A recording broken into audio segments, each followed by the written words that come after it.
toward memorial signs being erected at the intersection of US Highway 21 and South Carolina Highway 160.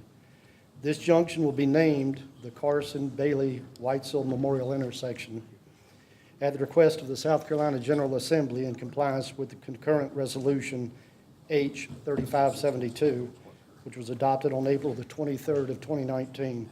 The SCDOT is naming the intersection in the honor and memory of Carson Bailey Whitesell. As we all know, on January the 23rd of 2018, Ms. Whitesell was the victim of a senseless killing while on duty working at the Peach Stand, a landmark in Fort Mill. So we just asked for the $500 allocation toward the memorial signs in her honor. Second. Any discussion? All those in favor say aye. Aye. All opposed, hearing none. Motion passes. Anything else, Dean? That's it. Thank you. Thank you. We are adjourned. About 2 minutes and we'll start up the council meeting. Lord, thank you for another beautiful day today. Thank you for the opportunity to get together and try to conduct the people's business here, Lord. We ask for wisdom this evening as we go through many important things to the citizens of York County, including the budget, fire services, or a lot of things that we're working on right now. Just ask for wisdom in everything that comes before us. Ask for your safe travels for each of us as we go our separate ways this evening after this is over. In your name we pray. Amen. Amen. Pledge allegiance to the flag of the United States of America and to the republic for which it stands, one nation, under God, indivisible, with liberty and justice for all.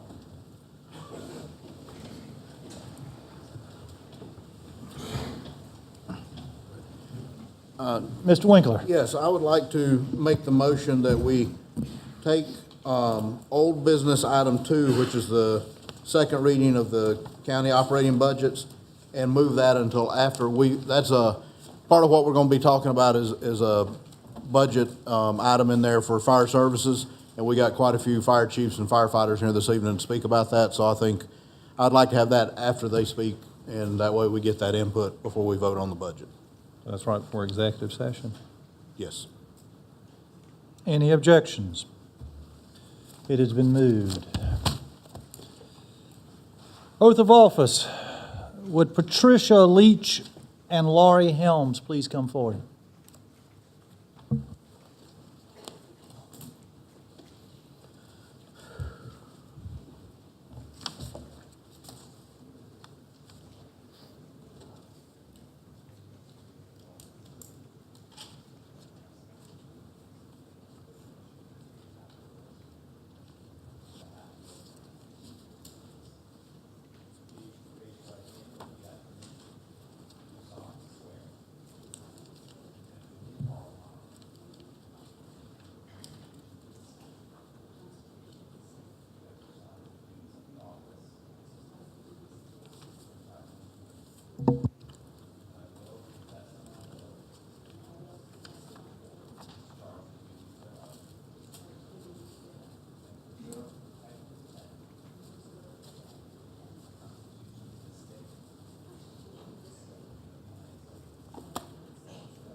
Patrick Hamilton to provide the quarterly Pennies for Progress update.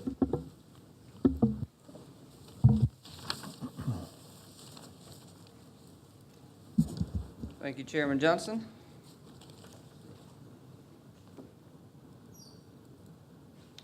So for an update tonight, kind of like normal, I'm going to highlight a few projects, but if you have anything specific you'd like to talk about, feel free to ask any project-specific information.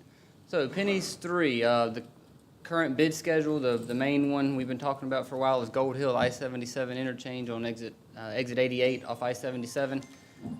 This project is being handled through the DOT. They bid the project. There's $2.5 million in federal funds. The bids came in last Tuesday. The low bid was for $11.3 million. We do have to add 13% onto that to account for inspection fees and contingency. That makes the total project construction cost of $12.77 million. We did a financial participation agreement with DOT in fall of 2017. That was for $12.33 million. So as you can see, there's a $442,000 shortfall that we need to supply or provide to DOT to be able to move forward with the project. We are working with them currently to be able to award this project, but based on that 442, that has been accounted for in our budget. We anticipated an increase because the estimate was from a year and a half ago, so we have accounted for that. We actually have an extra $500,000 in our budget, so we don't have to transfer money from any other project, but we'll be coming back to you hopefully on June 3rd to approve sending that additional funding to DOT, so we can award that project with them.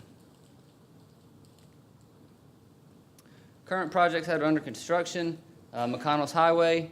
This project is getting close. The latest schedule from the contractor shows end of June being complete. That's what he's telling us, so that's all the information I have to tell y'all. Don't be surprised if it goes into July, but he's currently telling us June. Highway 97, Mr. Winkler, I know this is one been going on for quite some time. If you have noticed, the Legion Road detour is now closed, so the main road is open back to traffic. Looks pretty nice. There is still a section in town on Hickory Grove they're still working on, and we're hoping to have that one wrapped up probably sometime in June, is what the contractor is telling us on that one. Highway 274 Pole Branch, they have begun working on the 5-lane bridge over Mill Creek out there. As you can see in the picture, the crane starting to mobilize some equipment in there. And also on 274, this is looking south towards Lake Wiley. You can see the installation of storm drain, catch basins, curb and gutter, and sidewalk beginning to go in as well. Highway 160 West, this again ties in to the Gold Hill 160 intersection project DOT completed a couple years ago. This will take the 5-lane section all the way to North Carolina.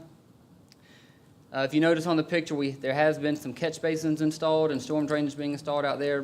Bulk of the clearing is complete, and obviously the utility poles out there are to be moved next. So that project is moving along pretty well.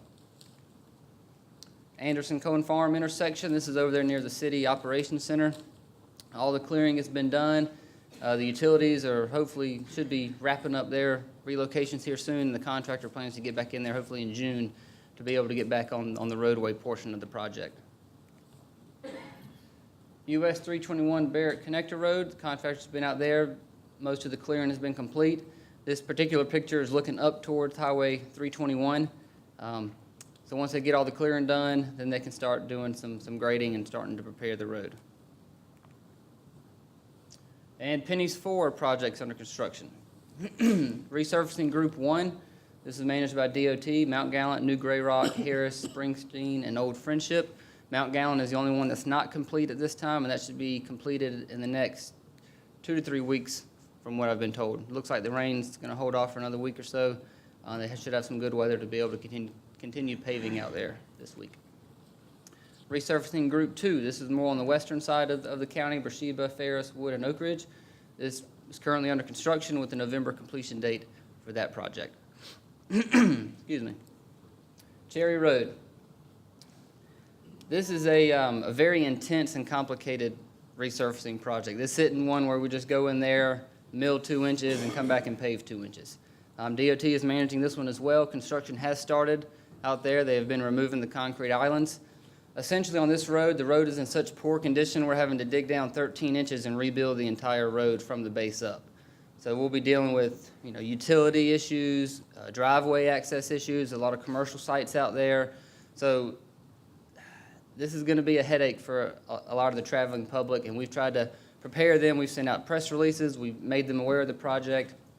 There will be lane closures, traffic delays. We've encouraged commuters to find alternate routes, whether it's Eden Terrace or another route. Councilman Wright, are you good? So you'll probably be getting some calls on this project, as will we. But, it's the road's in such poor condition. This is what it's going to take in order to repair it. Quick question. Yes, sir. Why is this road in such bad shape? Who kind of let it get to this point?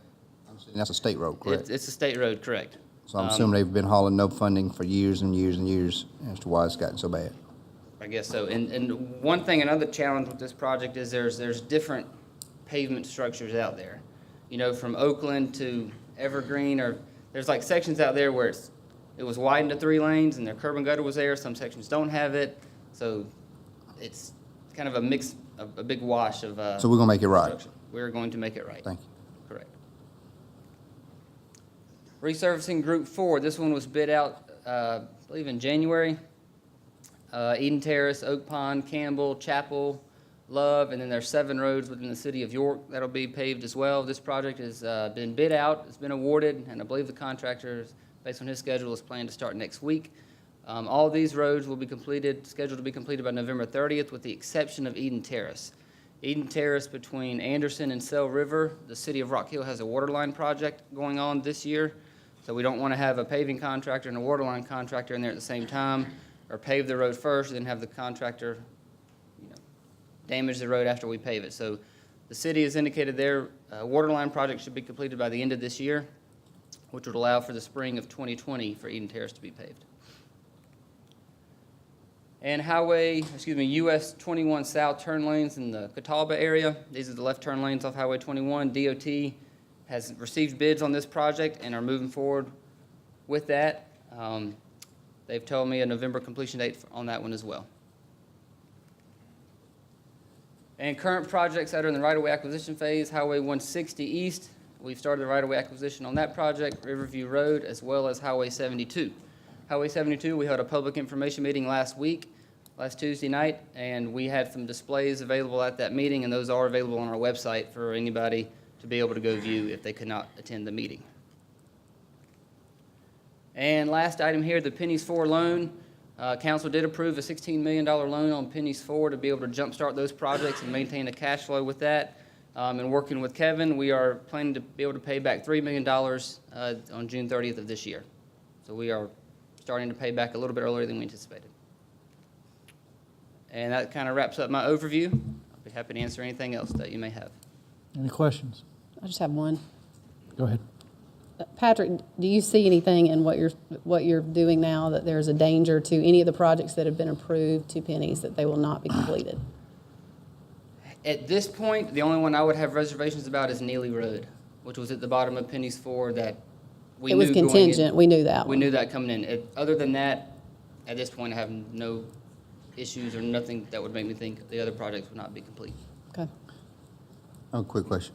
What's going on McConnell's Highway now? We haven't seen any activity. I know when we complained about it earlier, we started to see some more activity. Now it's kind of gotten back to a standstill. Yes, I had some discussions with the contractor last week about that, voicing our displeasure about, Yeah. 'cause I met with him a few weeks ago and kind of sat down and laid out like, we're getting the heat, we need to get this project finished, and he assured us it would be done by the end of June. I emailed him last week questioning that essentially, and he still assures me it'll get done by the end of June, which is why I mentioned don't be surprised if it goes into July. I can only tell you what he tells me. Right. There is still some grading work that needs to be done between the bridge and Heckle Boulevard. So we've been in constant contact with him about the schedule, and he's aware. And he is in past his completion date, so we are charging him liquidated damages each day that the contract goes over. And we've had those conversations with Right. him already, so he's aware of that as well. All right. Thank you, Patrick. Thank you. Charles Myers with MT Land.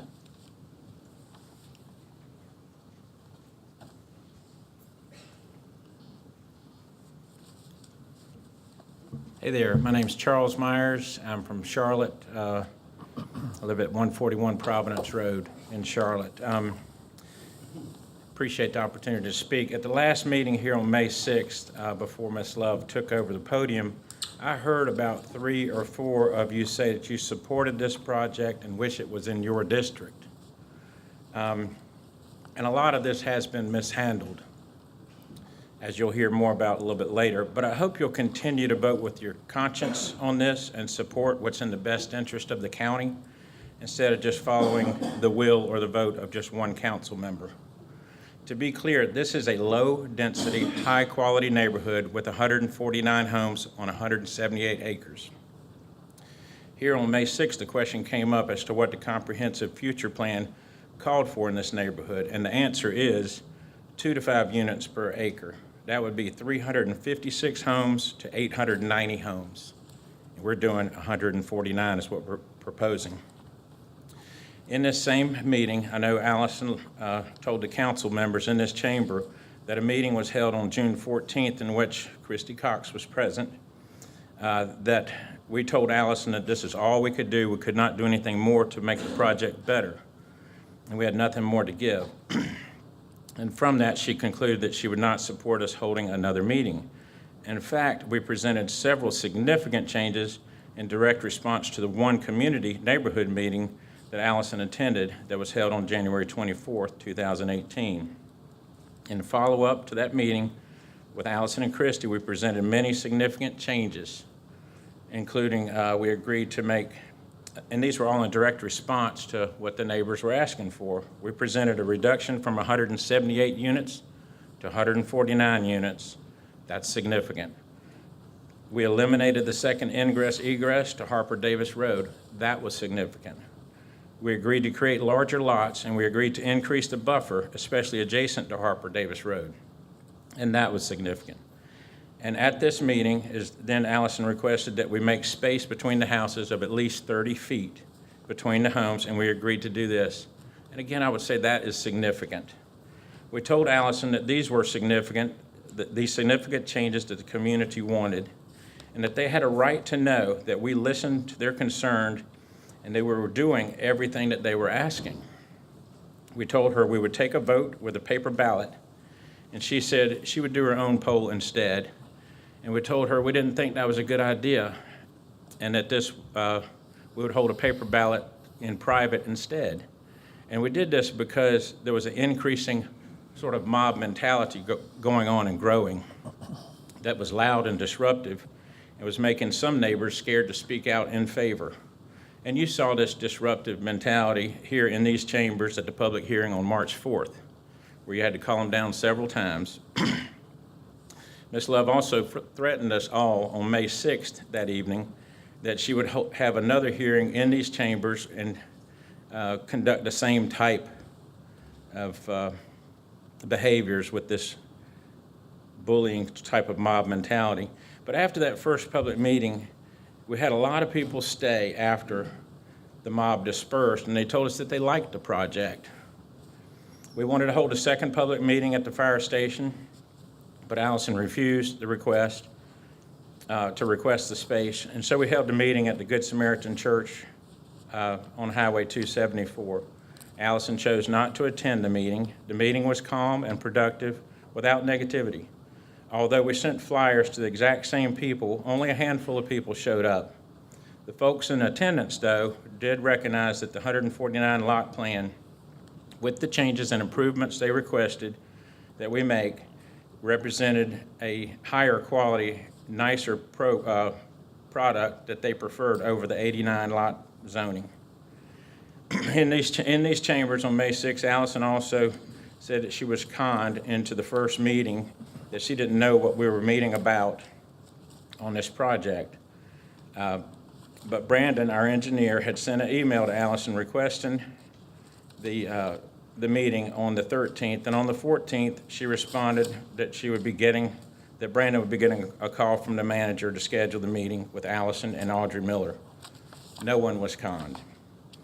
On February 6th, the meeting of the Government Center with Allison Love, Audrey Miller, David Harmon, Paul Shriver, and Brandon Pridemore, Allison showed significant support at this meeting for the project, so long as we'd be willing to do all of the items that we discussed: low-level lighting, high-end homes, architectural restrictions, and density not to exceed 1 home per acre on the 178 acres. And that we would put it in writing in a developer agreement to protect the county and to protect the developer. We had another meeting with Allison at Love Fine Jewelry, and Allison, we asked her position on it, and she said she would follow the will of the people. And this is the first time that we really saw her pushing back. We were supposed to have the second meeting at Bonterra Builders Model in the Palisades, so the neighbors could see the type of home that Bonterra would be building in this community. Allison took over and moved the meeting to the fire station. We presented various proposals to the neighbors to review, and we had a approximately 100 people show up in attendance. A small but very loud group kind of took over the meeting. Allison told the group that she would not give her opinion on the proposed zoning, and then she proceeded to tell everyone in the meeting that she did not support it. She also told the group that she did not want to do a commercial, but then she went on to tell them that she was having a Valentine's and Red Moon jewelry sale at her store. Allison recently supported growth in this same area by requesting the rezoning of 125 acres along Highway 557 that she wanted rezoned to commercial. You know, so we've heard from several neighbors that there's a promise to pave Harper Davis Road, and we would be willing to do this as a concession if you approve the current proposal of a 149-unit neighborhood plan. We'd be willing to contribute up to $300,000 to pave and improve Harper Davis Road up to the county standards. If you don't support the proposal for the 149 units because you feel that traffic is a problem and the schools are a problem, we have offered and would still be willing to do this as an active adult community. Active adult would be either age-restricted or age-targeted to people 55 and older. This would significantly reduce the traffic, and it would place no burden on the schools. So we're speaking with several home builders about the viability of the age-restricted versus age-targeted, and we'll have an answer by the second reading. So doesn't affect the traffic, doesn't affect the schools. I think that's a good win-win, and we could even do a small commercial component with this active adult. But in conclusion, growth is coming, and we all need to be good stewards and encourage and manage quality growth. If you vote no, you're simply pushing the growth further out and creating urban sprawl like we have in Atlanta, and we all suffer. If you welcome this quality community into your district, then I'd also ask you to do the right thing and welcome this community into your county, because that's in the best interest of the county. Thank you. Steve McCray.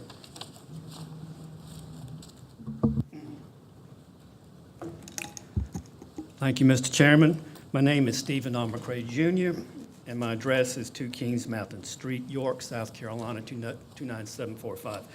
Thank you for this opportunity to speak tonight. First, to apologize for my outburst during the council meeting on May 6th. And second, to set the record straight on some crucial points made by Councilwoman Love, which led to my interruption of her lengthy presentation that night. In my talk tonight, I will eventually speak as a lawyer should on the rule of law and the critical need to respect the codified process under the rule of law. But first, as to the questionable, if not outright false statements made by Councilwoman Love at the May 6th meeting. Mr. McCray, I appreciate the advocacy that you have for your client. I get that. I have instructed this council not to attack people in the crowd. It is wrong when this council calls out and says things. I would ask that you be very careful tonight as you address the council, because you certainly have the right to say and to tell us what is good about this development. I just ask that the council show you the respect, and it will show you this respect tonight, I can assure you of that, and not attack you personally. And I would ask that you refrain, not that you've done it yet, but we refrain from attacking any individual council member. You can attack the council. We are open to criticism, and deservedly so at times. But I would ask that this not be the form in which we attack each other. Mr. Chairman, I understand your position. I respect your position and your office. I respectfully also ask you to remember what occurred during the May 6th meeting and how my client and I were both personally attacked. And I think we deserve the opportunity to set the record straight. And I'll be very careful and very factual on that, okay?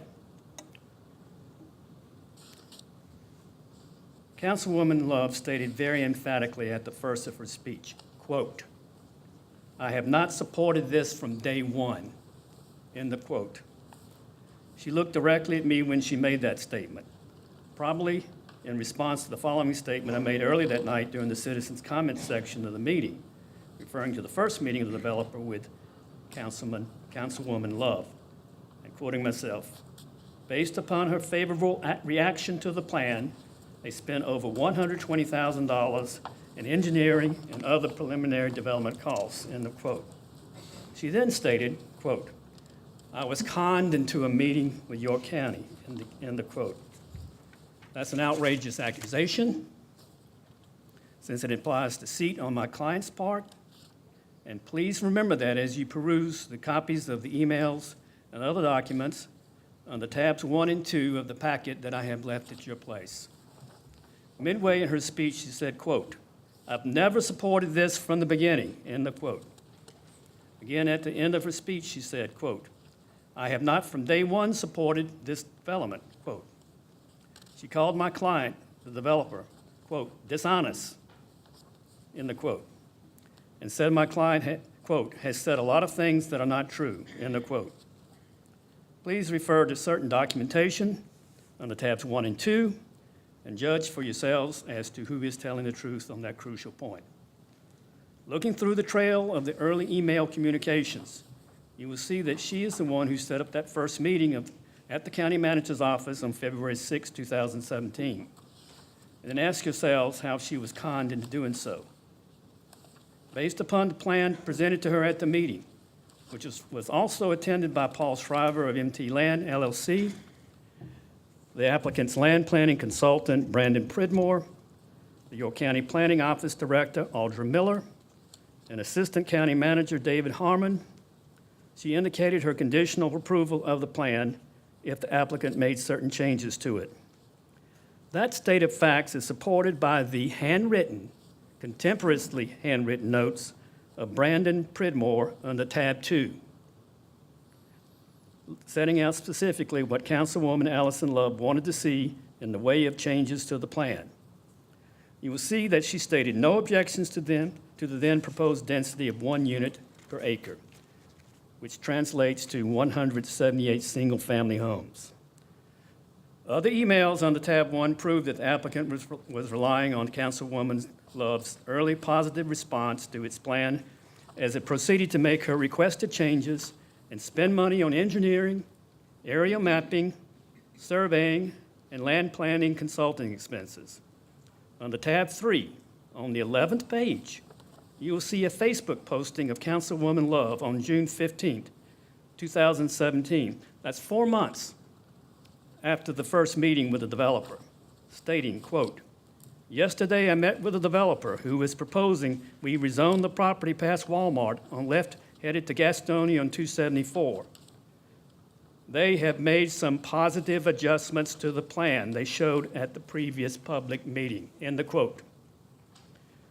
This posting proves that if she opposed the plan for 178 lots, reduced later to 149 lots after the first neighborhood meeting, she had not communicated that to anyone connected with the applicant, but to the contrary, shows she was continuing to try to exact changes to the plan other than its proposed density at the time. Since the May 6th council meeting, I have consulted with several former staff members of the York County Planning Department who confirmed Councilwoman's apparent early conditional support of the 178 lot plan. Former planning manager Stephen Allen, at a one-on-one meeting with her, asked her specifically whether she would support the plan as proposed by the applicant, because he told her that it was not fair to the applicant to allow it to spend considerable money on pre-development items if she eventually was going to oppose it.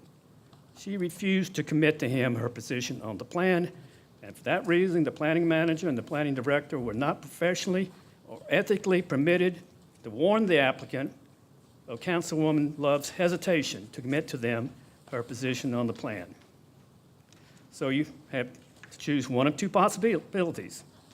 Either Councilwoman Love had an extraordinary lapse of memory about her views regarding this rezoning plan during her performance on May 6th, or she did oppose it from the beginning, but intentionally withheld her opposition from the applicant until after it made substantial investment in implementing and then amending the plan as she requested early on. Just a little over 3 weeks after the Facebook posting on June 15, 2017, Councilwoman Love started promoting the petition she made a part of the record at the May 6 meeting. See the 12th page under tab 3.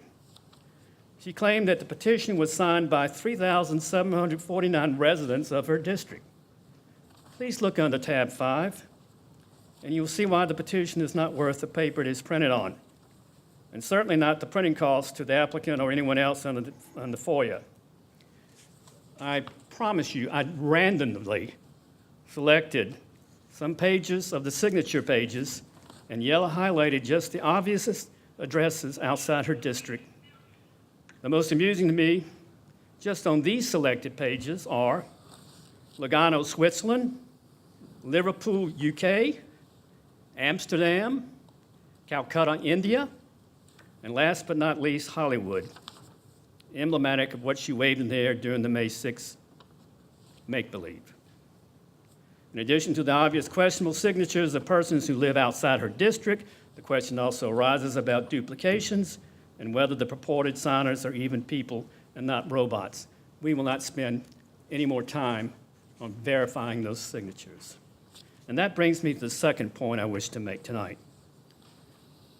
There is now no question that Councilwoman Love opposes the plan, even after the density has been reduced to 149 lots and the connection to Harper Davis Road has been eliminated. But in her zeal, since fall 2018, to stop in her district any residential rezoning resulting in high density, her actions show that she has ignored the purposes of the major pieces of legislation that should guide and limit the exercise of her functions as a council member.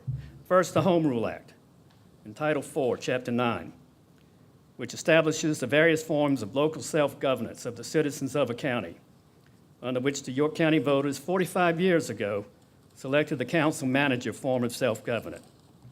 Second, the South Carolina Local Government Comprehensive Planning Enabling Act of 1994, codified in Title VI, Chapter 29, under which the county must adopt, periodically update, and strictly follow a comprehensive land plan in the enactment of its zoning ordinances. And third, the provisions of that act dealing with the functions of an independent planning commission. I should cite a portion of Section 4-9-850 of the South Carolina Code applicable to York County. Quote, except for the purposes of inquiries and investigations, neither the council nor its members shall give orders or instructions to county officers or employees. End of quote. Employees, I think, would include planning staff. County officers would include members of the Planning Commission. Specifically, the following actions cause us great concern.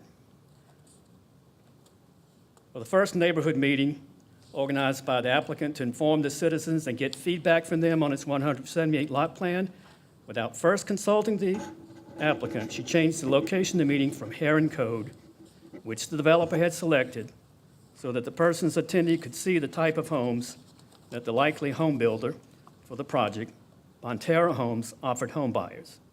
Neighborhood meetings are the responsibility and prerogative of the developer under the county's land use planning process, and not a function of a county council member. Also, at the first community meeting, rather than just observing, as is customary for council members to do so, she stood up and took over the meeting, suggesting to those in attendance questions and possible objections to the plan. Although, as shown under tab 4, she was a member of the advisory committee during the 18-month-long, very expensive public process to study and make recommendations to council on the present 2035 comp plan adopted in 2016. She now says that she opposes that comp plan. In fact, in the summer of 2018, she asked planning manager Stephen Allen to look into changing, and even moving the urban services boundary in her district, and certainly where the current tract is located. Removing the subject property from the current UBS would have greatly reduced the comp plan's recommended residential density of 2 to 5 units per acre. Since he had not been instructed by either the county manager or the assistant county manager to undertake the necessary studies to do that, Stephen Allen used the services of an unpaid summer intern to gather and enter the necessary data into the appropriate computer model to determine if there was any justification for doing so. The results obtained were that the UBS must stay where it is in Lake Wylie.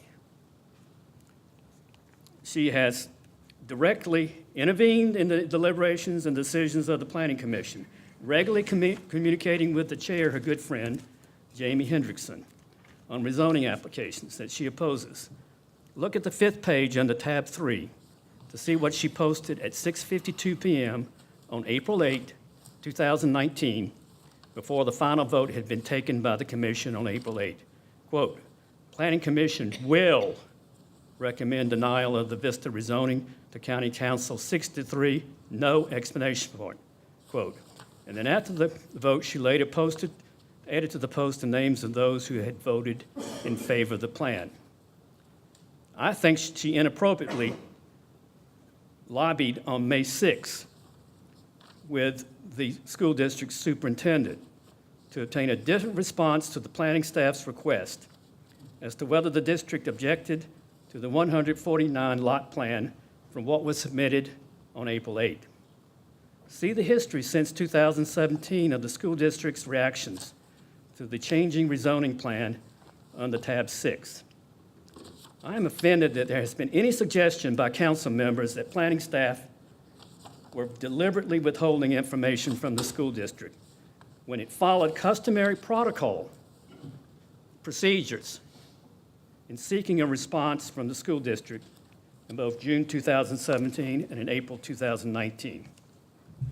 At any rate, to this date, we do not know whether or not the school board has been informed of the potential benefit of an additional $32 million in tax base, as opposed to what could be the result of an 89 lot development under the current RUD development standards, or of the planned phasing schedule of this plan.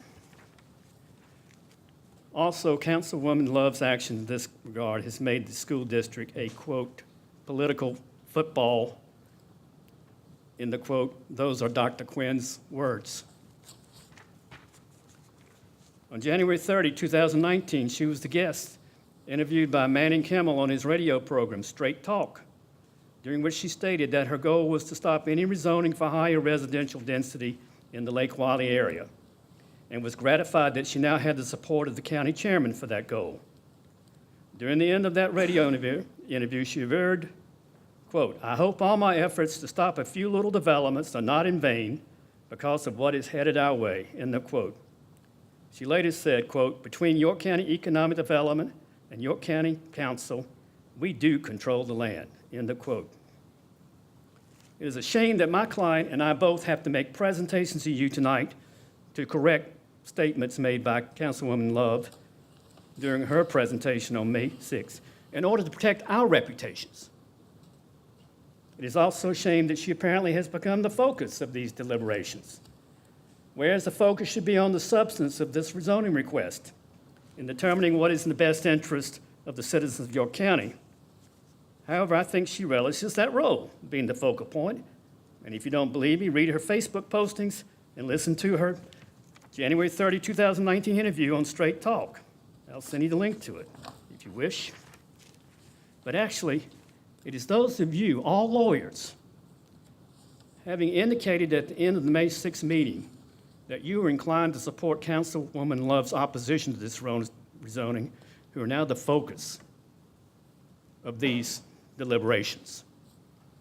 So in deciding whether to vote in favor of first reading of the rezoning ordinance, I simply ask you to follow your oath of office in upholding the laws and the Constitution of the state of South Carolina when acting to do what is in the best interest of all citizens of York County, not just what Councilwoman's, quote, constituency, quote, or quote, her people, quote, as she refers to them, want, or even the residents of your district might want in a future rezoning matter affecting your district.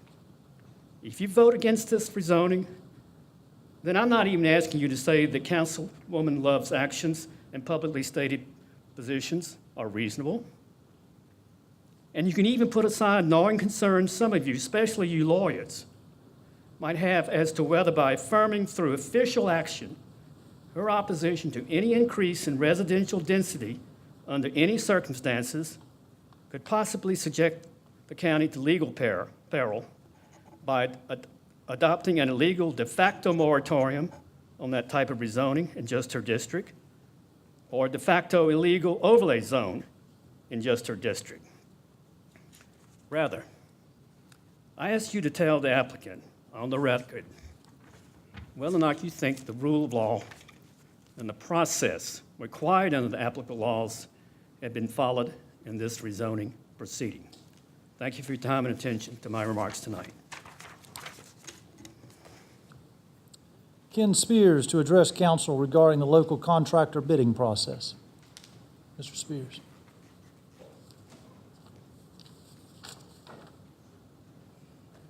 Name and address, please, sir. My name is Ken Spears. My address is 2210 Canberra Drive. That's C-A-N-B-E-R-R-A Drive in Rock Hill, South Carolina, 29732. I thank the council for letting me speak tonight. Now, I cannot see you. I am legally blind, and I have a hard time seeing in light like this, so if I'm looking over the top of you, I'm not trying to be mean. I've been in business for 35 years. When I started doing business, we did $500,000 jobs on a handshake. I'm the old contractor. If I tell you I'm going to do it, I'll do it. I don't do all the fancy paperwork and all the stuff they do today. Years ago, we had the Tri-County Contractors Association come in here and talk to the council because we're losing jobs and losing money to Charlotte and other places. And what I mean by that is Somerville, Charleston, and some of those areas down there, and even some work in Columbia that is not tied with federal money, are letting the bids go out, and on the tally sheets, they say that a local contractor has a certain percentage, you know, if they're in that and they're willing to meet it, then they can do it. Well, I also happen to be what they call a disadvantaged contractor. And under the Americans with Disability Act, if you take federal money on a project, then I'm supposed to be able to match it up to 3%. Some places go all the way up to 5%. Well, I recently bid a job at the Museum of York County. And I'm not trying to sound like a sore apple or anything, and you may not can do anything tonight, and I'm okay with that. But I just want you to think about it. And I lost the job by just a little over 2%. And we're talking a $340,000 job. I don't know whether they're taking federal money or not, because nobody at the museum knew, which is to be expected. But either way, we need to keep our dollars here. There was a big campaign years ago about buy here, pay here. And I do that. I buy my trucks, which are $50,000 each for a service truck, here. I buy my equipment and tractors and all that here. I don't go to Charlotte to the Bobcat place and all that, and the John Deere place, and buy them, and then not pay the sales tax and bring them back over the county line, and that's happening every day. But I pay my guys and pay them with a check. I do not pay cash like a lot of contractors. And my money stays here.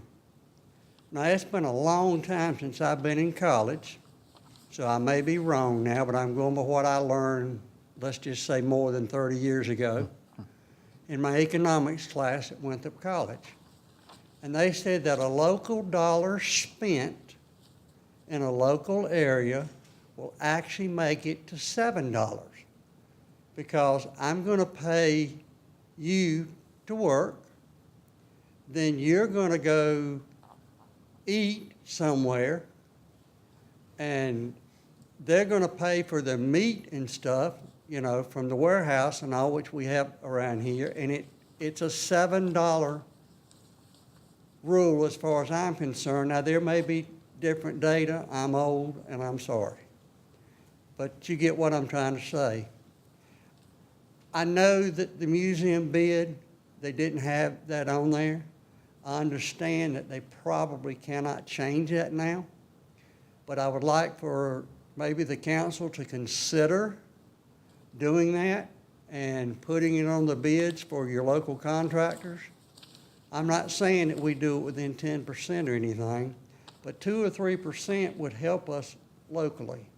And it would make a lot of the local contractors won't bid it, because they bring these other contractors in, they come in, and when they get paid, they're gone. Spears Construction's been here 35 years. When he gets paid, it's his reputation. And I will go back and finish it. I will go back in 6 months, whether they want me to or not, and check doors, check closers, and that type thing, because I just feel like that's the way that's part of the service that you're doing. I have done work for York County, Rock Hill School District, Fort Mill, Lancaster, you know, so I have worked for all of them. But I would highly recommend that maybe you look into that at some point. I know at one time they turned the bid down for a Bobcat. Oops, I'm sorry, I'm not supposed to name products, but for a piece of equipment that they were having problems with, the one that they got rid of, that they were trying to replace, and they had to re-weld it all the time. And they went with a different contractor and a different type of equipment because it was broke. Now, I'm not saying this system is broke, but I would like to see something possibly done about it. And if you can't do anything about it, that's okay. You know, I'm a big boy, and I was taught in this business, you wear your big boy pants to the bids and you do it. But it does sting when you put 200 hours in this and do it, and then somebody from out of state comes and gets it. Thank you, council. Thank you, members. Thank you, sir.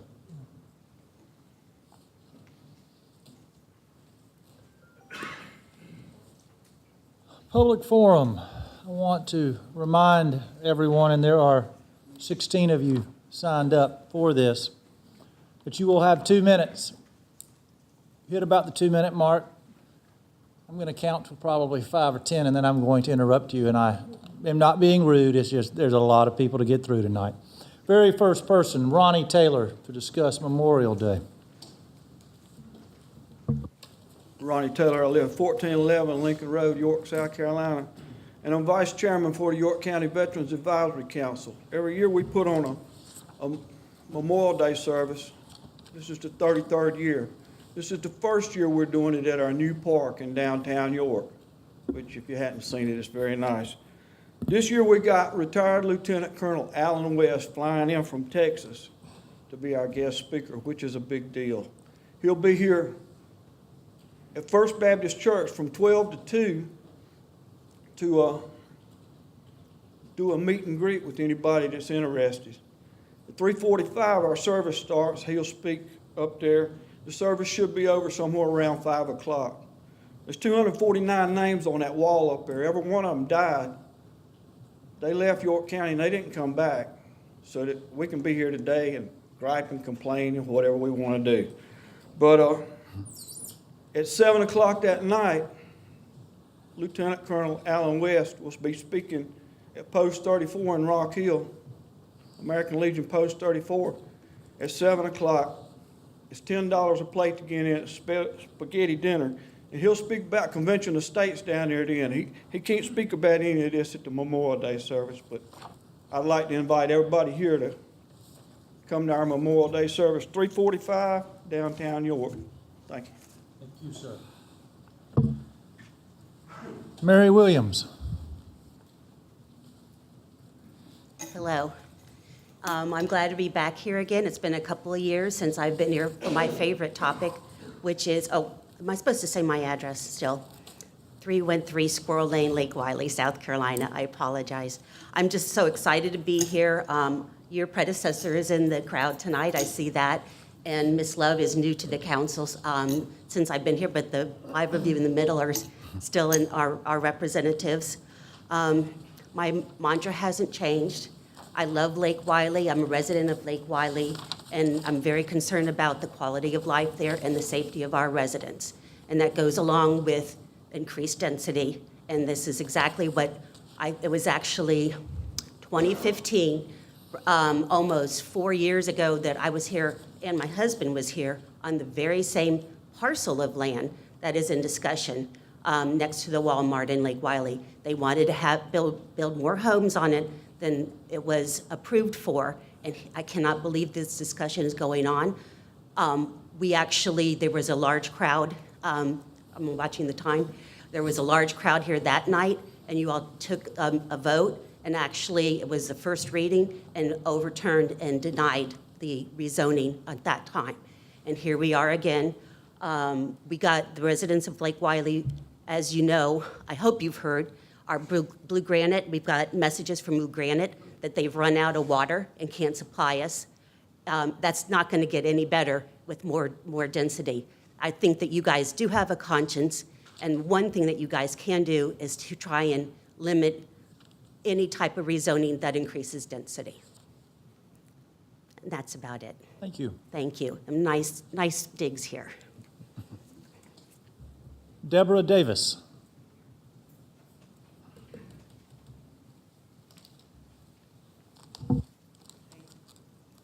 Hey, I'm Deborah Davis, and I live at 413 Harper Davis Road, and I've spoke here before, but I'm here for the rezoning with the land around there.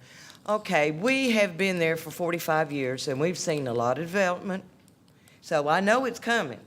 But what I want is some straight, dead-set answers. We've heard several different things about is Harper Davis Road going to be used or not? How many homes are going to be. What we want is for everything to be fair. Don't give them no more or no less than what you would give us. If I had to give my child a piece of land, it had to be an acre. No less, no more, but it had to be an acre. So that's all we're asking is just you be fair to us as you are to them, because guess what? When that housing development comes up, they're going to disrupt our lives that we've had for all these years. Well, we've been paying taxes, and we've been dealing with the land and the issues and take care of it. My husband leased that land for over 15 years. So we were its caretakers for a long time, and we did take care of that land. We kept a lot of people out from hunting illegally out of there. We kept a lot of pot growers out of there. So we took care of that land, okay? So I know it's coming, but I just asking, please be fair to us, because these people are going to disrupt us. They are, whether you realize it or not, because we're on the end of that dirt road in that little bubble there, and they're going to come in and they're going to say, oh, I want to explore the new woods that we got now. And they're going to come over there on our tract of land, and I've got big dogs.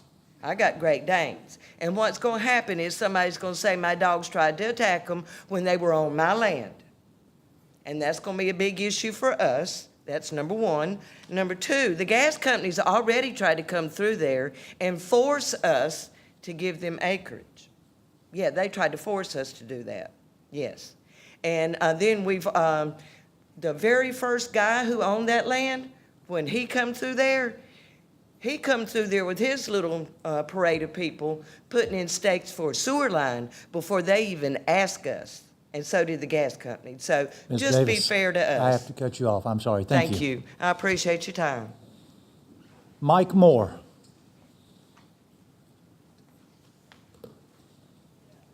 Mike Moore, 645 Harper Davis Road. Thank you, Mr. Chairman, honorable council members.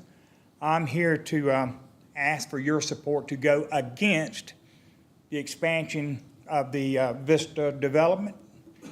I was personally at the second meeting that they referred to, and I, for one, can tell you that it was not unanimous that we all agreed they could go to 149 homes. We all were in agreement, though, that if you're qualified to build 89 homes, feel free to do that.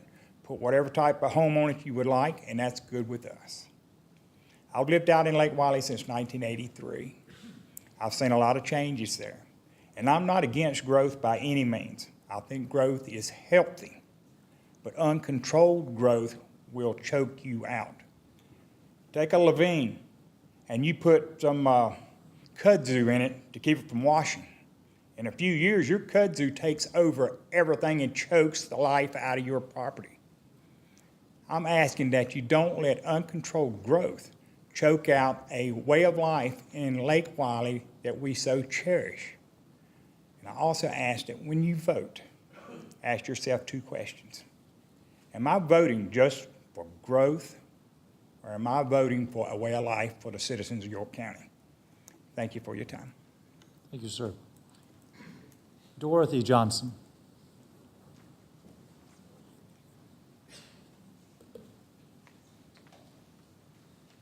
Dorothy Johnson, 6400 Royal Pines Drive, Clover, South Carolina. Thank you for your time.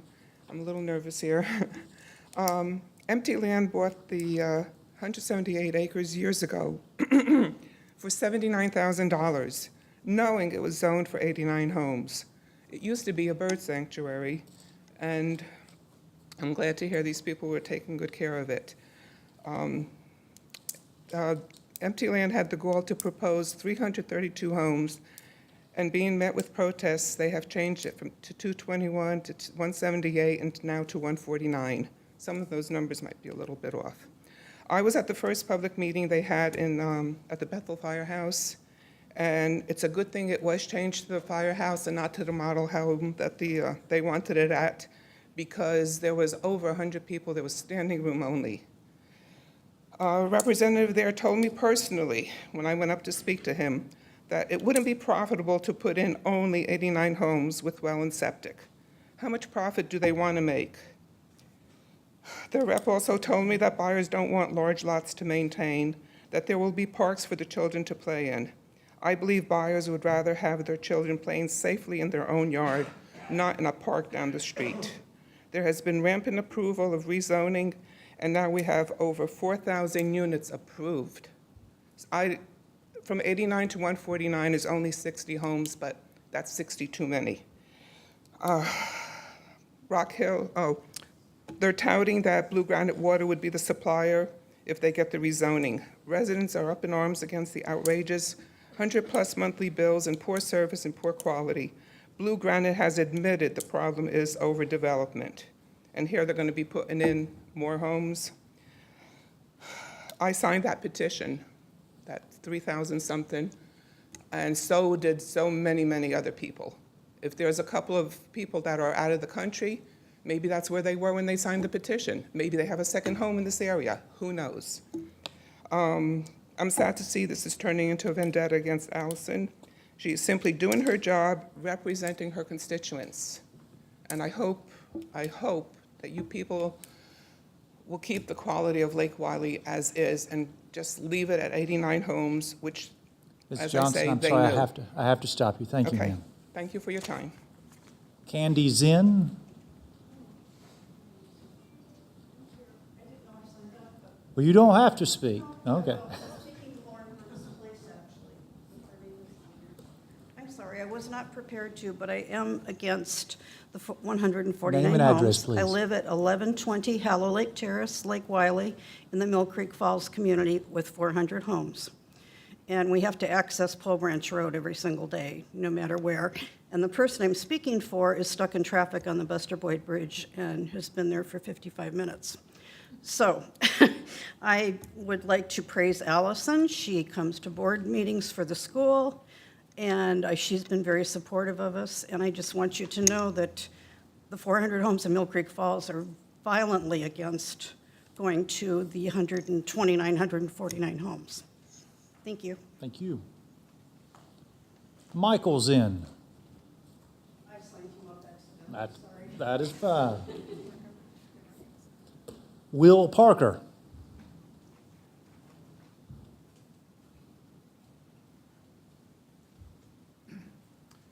Name's Will Parker, live at 3008 Foggy Hollow Lane, here in Lake Wiley.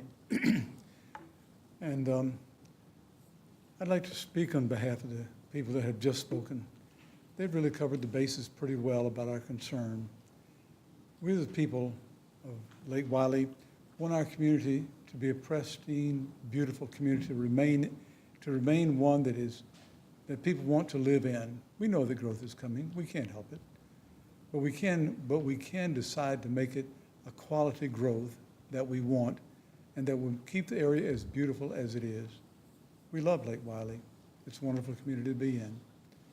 And I'd just like to see the council support us in maintaining the lower number of homes to be built there. Thank you. Thank you, sir. Mr. Myers, you previously spoke, so I'm not going to, unless you're wanting to come back up. Winston Martinez.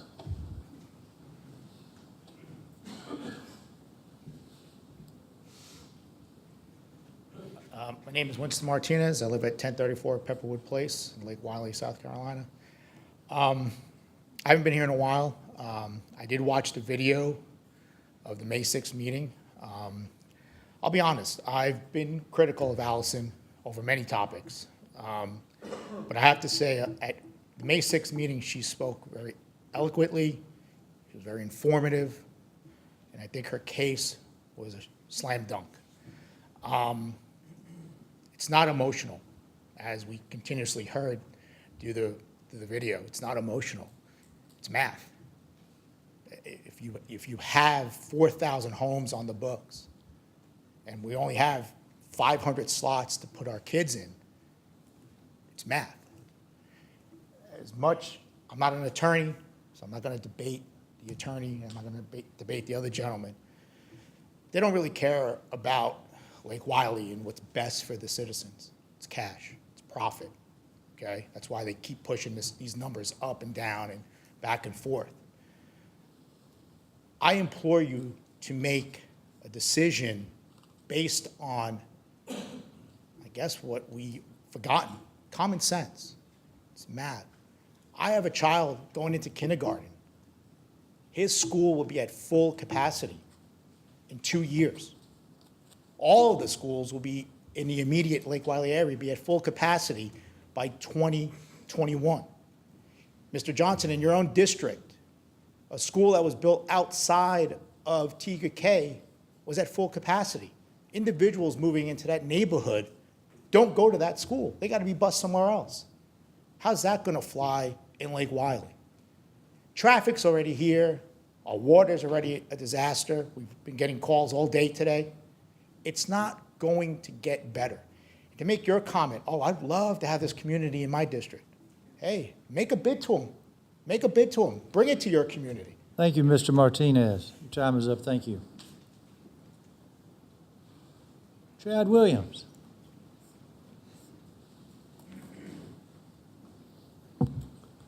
He's not coming to ask for his job back, is he? Motion denied. Hey, Chad. Joel might hope so. I apologize, Mr. Williams. Yeah. We'll restart your clock. Chad Williams, 1505 Clarendon Place, Rock Hill, South Carolina, 29732. Although I should mention, I wasn't going to mention it, but after Mr. Roddy's comment, I will mention, if you really want me back, I'm moving to 1536 Blanchard Bend, which happens to be a District 4. Come on over, But no, I currently have no plans to join you. In fact, at the risk of thinking that I miss you, I want to disclose that I have watched some of your meetings, and I'm coming up here to talk about what was been called charitable organizations and nonprofit organizations. And in interest of full disclosure, I also want to tell you that I have been on the Keystone board since y'all quit letting me hang around with y'all, but I'm actually not here to talk about Keystone in particular, although I understand there are some people that would do that. It's just the process itself. You were talking about stopping funding charitable organizations. I'm glad you changed it to nonprofits. A lot of nonprofits do a lot of good for a lot of people in this county. York County government, after all, is a nonprofit. I wanted to point out that we went through this exercise, and we actually did get rid of, we quit giving to organizations that were truly seen as charitable. There was a white paper done, and I would encourage you to get that white paper and look at it. A lot of stuff in there is very true still today. Some of we eliminated the ones that were truly charitable. The organizations that we are funding are performing quasi-governmental duties. In other words, stuff that we'd have to do if they weren't doing them. Safe Passage in particular is doing some victims counseling. Keystone, every year in the annual report, talks about the return of their dollar, and they also, the Solicitor's Office does some PTI.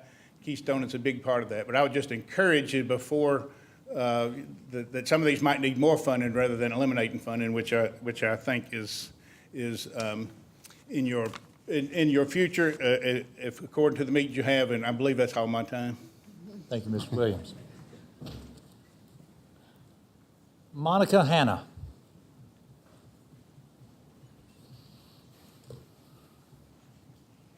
Monica Hanna, 211 North Congress Street, York, South Carolina, 29745. I am here to speak about Keystone. Keystone continues to fight the battle for the individuals and families of York County who struggle with substance use disorders. With this battle, we face enormous challenges, including, but not limited to, the continuous development of new and more dangerous addictive substances, the increased danger of overdose deaths relating to opioids, heroin, fentanyl, several state legislators advocating to legalize marijuana, the difficulty in finding funding to implement evidence-based prevention programs in our schools, and the lack of funding increases at the state and local levels. Keystone continues to do its very best to help our citizens regardless of ability to pay for our services. As you know, each county in South Carolina is tasked with designating a substance abuse authority. York County has designated Keystone as this authority. What many may not be aware of is that only 4 remaining medical detox facilities are left in our state provider system. What does this mean? This means there aren't enough beds for those loved ones who are in need. There just aren't enough beds, and especially for those living outside of the 4 provider counties. Added to these barriers, our patients are sicker than ever, and they have ever been. The opioid epidemic remains a reality, and there are close to twice as many overdose deaths now as there were in 2015. To help combat this epidemic, Keystone added medication-assisted treatment and in 2016. These medications are helpful, but they are also expensive, as is the medical staff needed. We are serving more people with less funding, which ultimately has led to a significant deficit in our budget for the last 2 fiscal years. York County needs Keystone to keep fighting for the health and well-being of our population. Without the services we provide, the number of those dying as a result will no doubt increase. All you have to do is ask one of our patients who are alive today because of Keystone. For these reasons and more, we're asking for an increase in funding, which we have not done in close to 20 years. Thank you.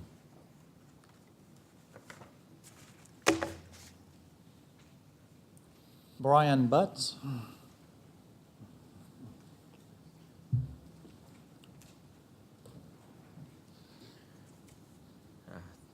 Thank you, Council. Brian Butts, 750 Eden Terrace, Rock Hill, South Carolina. Thank you for hearing me. Keystone is requesting additional funding to upfit the oldest existing building at 199 South Hurlong Avenue. As mentioned, the growth in York County and current drug trends, our campus at 199 does need some upfit. Our funding has been going to patients, so now we do need to do some upfit to our building. Access to the main campus needs an upgrade from the 31 years of building codes that was built back in 87 and 88. So current standards for access, patient access needs to be upgraded. Our flooring needs to be upgraded, subflooring in particular. We do have a wood flooring in that main campus, and that does need to be taken care of. HVAC upgrades, our oldest HVAC unit is 17 years old. And then our internal and external security to access, that's getting around the building. The locks are knobs, not handles, as current code requires. We haven't done any changes to it, but those locks are wearing out. In fact, they don't even make them anymore. The fob system that you use is basically what we're looking to implement. We did give a funding request on February 28, 2019, to the county manager, Mr. William Shanahan. So we were hoping that you could review that and hopefully fund or come as close to that number as possible, so we can help all of our citizens in York County. Thank you. Thank you, sir. Barry Johnston. Is Keystone coming to us in a budget session too? Not tonight.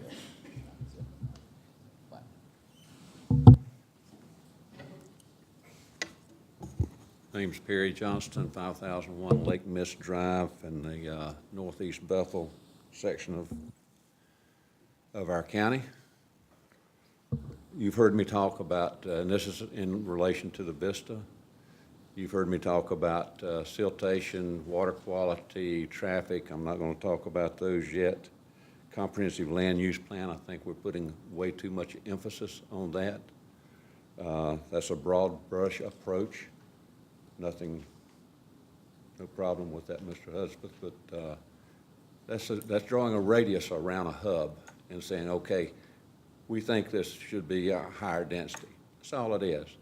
How many council members have actually put your feet on the property in question? You shouldn't make a determination on a comprehensive land use plan in this particular case. It is a broad brush approach. I understood tonight a new proposal of 55 and over. How many grandparents are raising their grandchildren today that will go to schools? I understand some council members are talking about the desire to allow this to go full process of 3 hearings.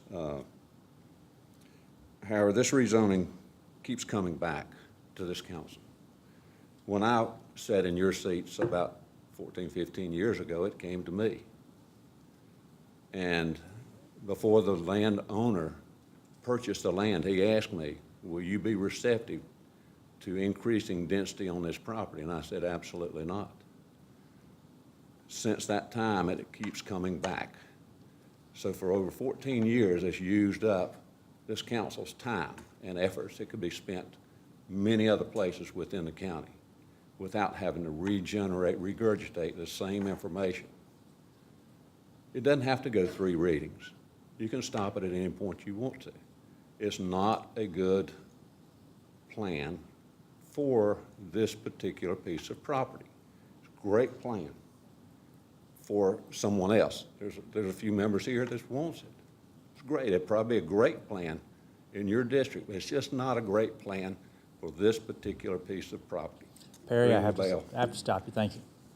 If it goes another one, I'll be back.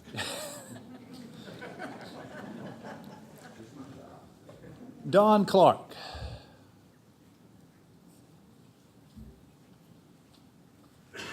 Thank you, Mr. Chairman. Don Clark, 3878 Concord Road in York. I'd like to build on Mr. Johnson's comments. York County is 696 square miles. And here we are again talking about one fraction of 1 square mile in District 2. How many times do we have to say no, take it somewhere else, before it goes away? How much of your council time, how much of planning committee time can we afford to put on this one project? I've been to several of the meetings referenced by Mr. Meyer and Mr. McCray. I didn't witness anything that I thought was inappropriate. Ms. Love has done an outstanding job making her District 2 citizens aware that there's 4,000 homes approved already coming to District 2. District 2 is bracing for the construction of these homes, and we have to draw the line on rezoning in District 2 to make somebody's business plan work. That's not your responsibility.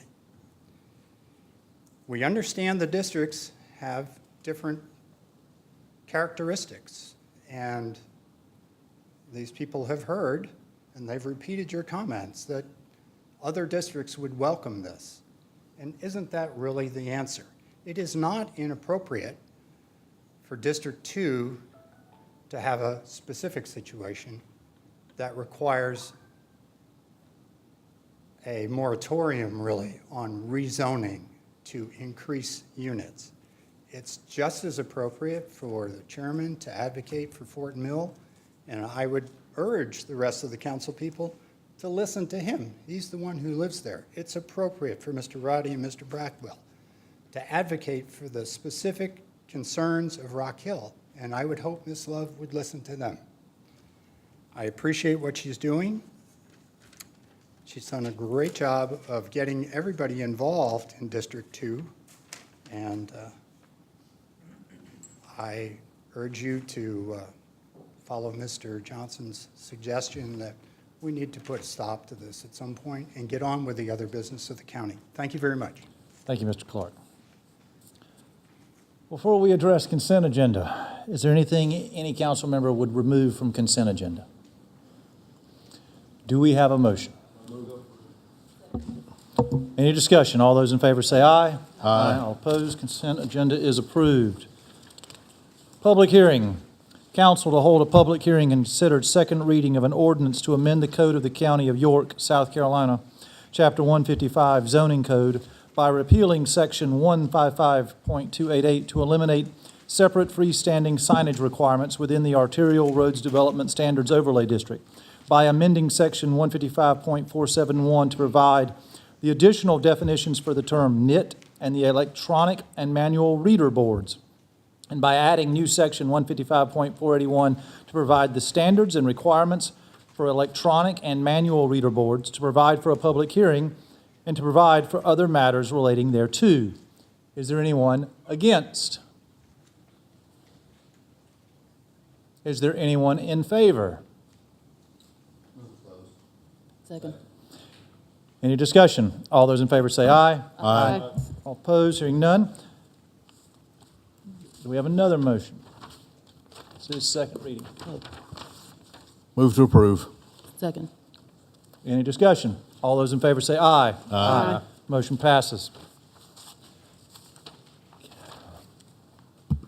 Council to hold a public hearing and consider third reading of an ordinance authorizing the transfer of certain areas within the York County Water and Sewer Service Territory to the City of TKK and consenting to the provision of water and sewer utilities services within such area by the City of TKK and reserving certain county rights therein, removing that transferred area from the York County Water and Sewer Utilities Service area, amending the maps of the York County Water and Sewer Service area to reflect such changes, authorizing the county to enter into a utility asset agreement with the City of TKK governing the terms and respective obligations related to the transfer of utility service territory to the City of TKK and including the county's reservation of certain rights in the transferred territory, authorizing the execution of the agreements attached to the UAA as appendices, entering a sewer agreement setting forth the respective rights and obligations of the City of TKK and the county related to the sale of sewer transportation and treatment services to the City of TKK, authorizing an emergency water supply agreement with the City of TKK to provide for adequate water to the City of TKK,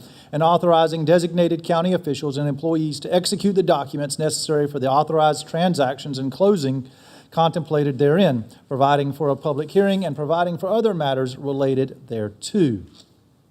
Anyone against? Is anyone in favor? Move to close. Second. All, any discussion? All those in favor say aye. Aye. One more time. Move to approve. Oh, Second. any discussion? All those in favor say aye. Aye.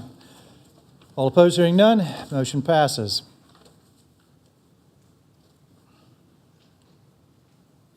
Council to hold public hearing and consider first reading of an ordinance to enter into a development agreement between MT Land LLC, Marsh Realty Company, Patrick Family LLC, Milco LLC, and York County for certain real property consisting of 178.79 plus or minus acres located at 457 Highway 274 Clover, referenced by tax map number 564-000003. The development agreement allows for the development of this parcel as 149 single-family detached residential lots, including a concept plan and additional development conditions, to provide for a public hearing and to provide for other matters relating thereto. Is there anyone against? Ma'am. Margaret Blackwell, 5430 Baker Lane. I believe this is the land that's been discussed this afternoon, the Vista project. You've heard many reasons, and you've heard me talk about the traffic in Lake Wiley before. You've heard me talk about how the schools are overcrowded. Let me address the water at this point. For the past 6 weeks, there has been a severe shortage of water in Lake Wiley. Just today, Blue Granite put out another notice that people are not to use any more water than is absolutely necessary. People have been having to boil water. There simply is not enough there now. There are 89 homes that they will add to that. We don't need any more homes added to the water system. It's already inadequate and overcrowded.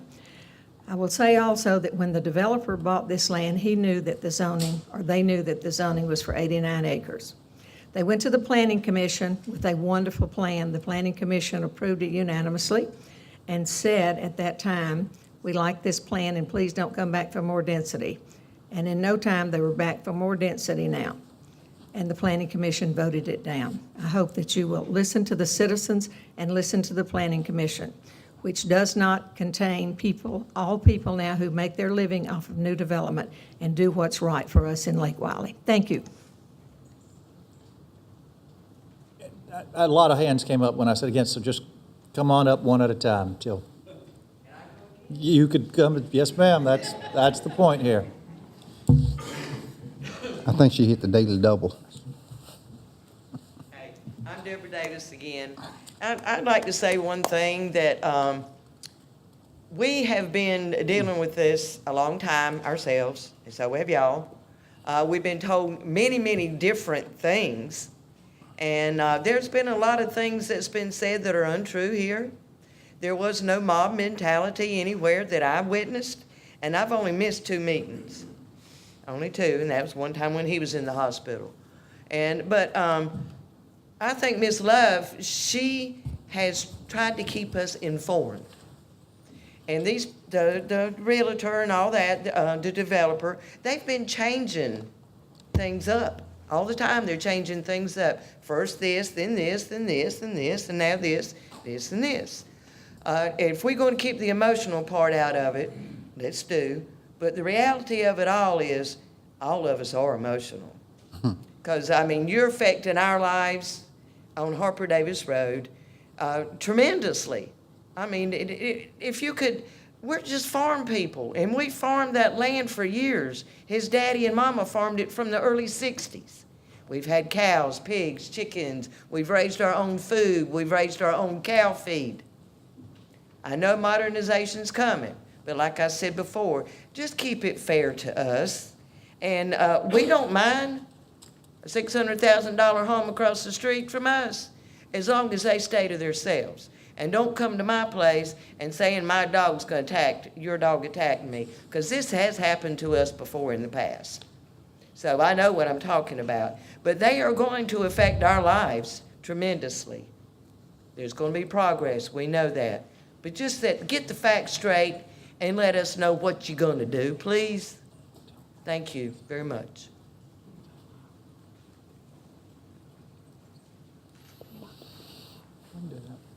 Anyone else against? Again, just.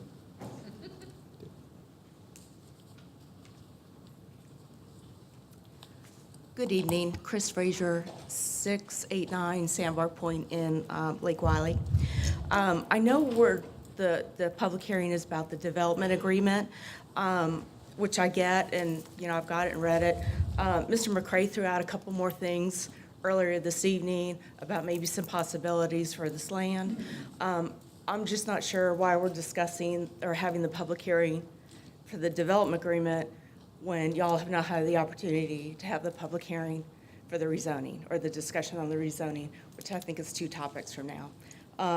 So regardless, whether it's 89 dwellings, 149 dwellings, I think until there's an opportunity for planning and the council and the workshops and the committees to put together a comprehensive zoning plan, incorporate all these things that are affecting District 2 specifically, but the county as a whole, we just kind of need to accept what the Planning Commission has given us and stay with the 89 homes. Thank you. Thank you. Okay, I'm going to come up again. I'm Mary Williams, 313 Squirrel Lane, proud resident of Lake Wiley, South Carolina. It's befuddling to me how many of the people have been in this chamber with you all, well, actually the chamber over there, with you all before, some of the same people on the council. And we're talking about this same thing again. You all have decided on this already 4 years ago.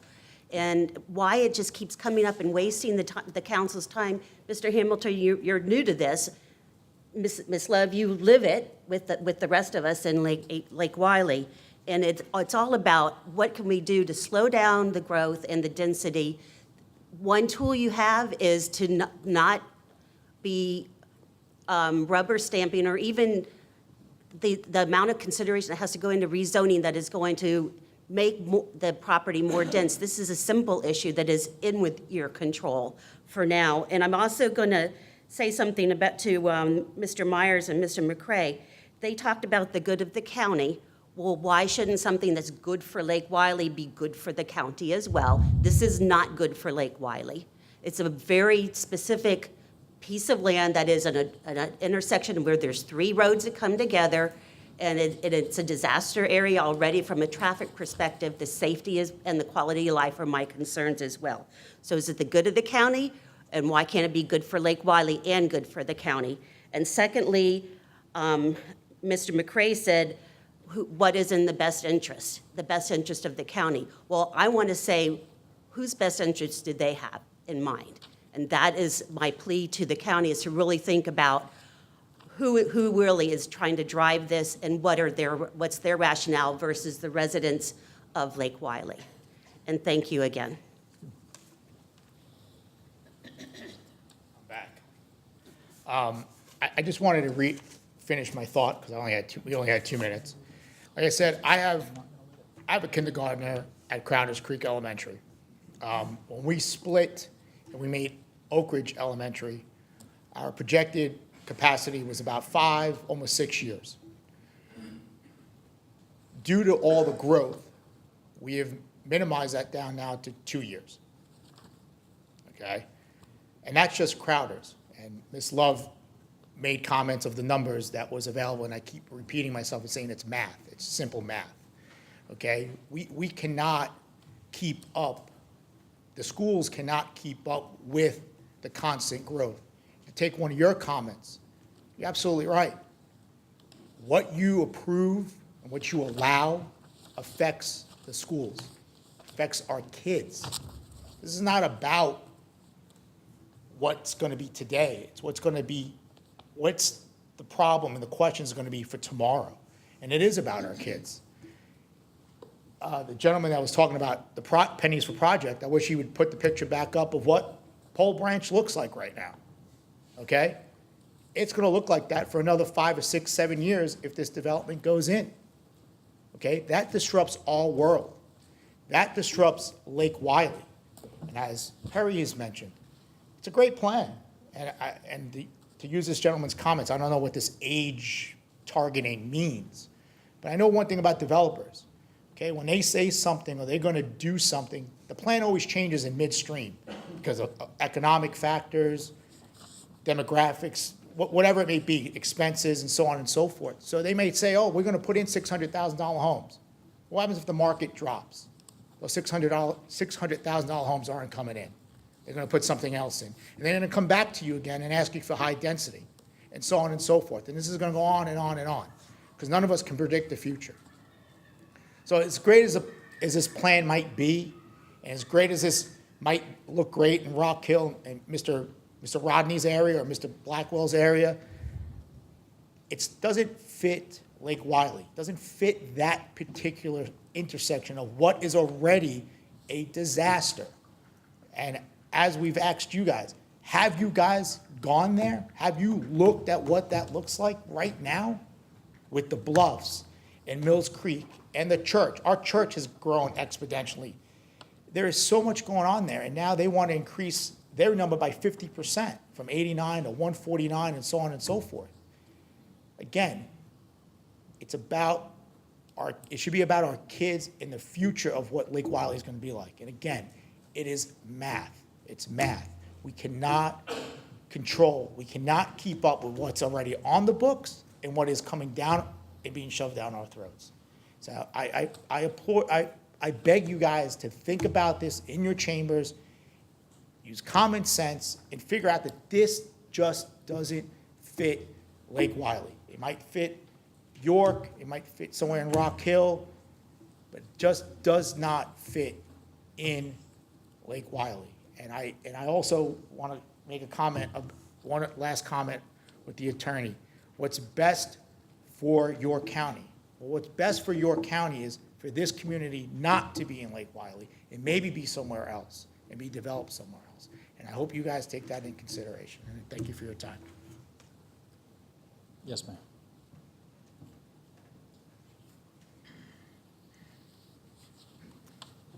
Hi, my name is Christine Baldizzi, and I live at 2037 Curry Lane in Lake Wiley, South Carolina. I live in the Mill Creek Falls development, and this development that's wanting to go in right down the street from me also affects our homes. We already have 400 homes within our development, and I understand that they want to have more homes, but that affects our neighborhood as well. You know, when we moved down here in 2006, to speak to another gentleman who's from my neighborhood, we moved down here. My kids had the luxury of having a great teacher-to-teacher ratio, and that has just fallen by the wayside, just because of all the homes and the new developments that have come up.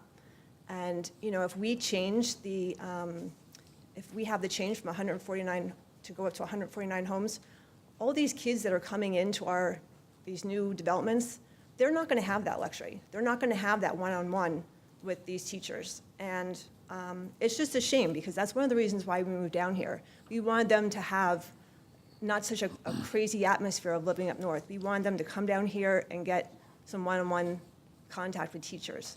And I think we're just losing that.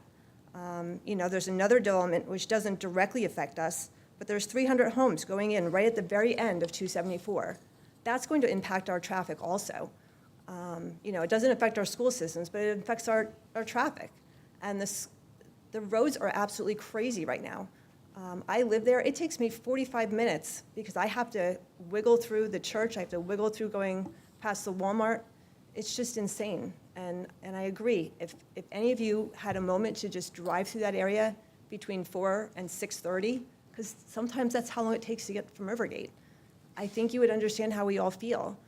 And, you know, it's a shame that we have to waste your time, and I apologize that it's been this way. So thank you for your time listening to me. Thank you. Anyone else against?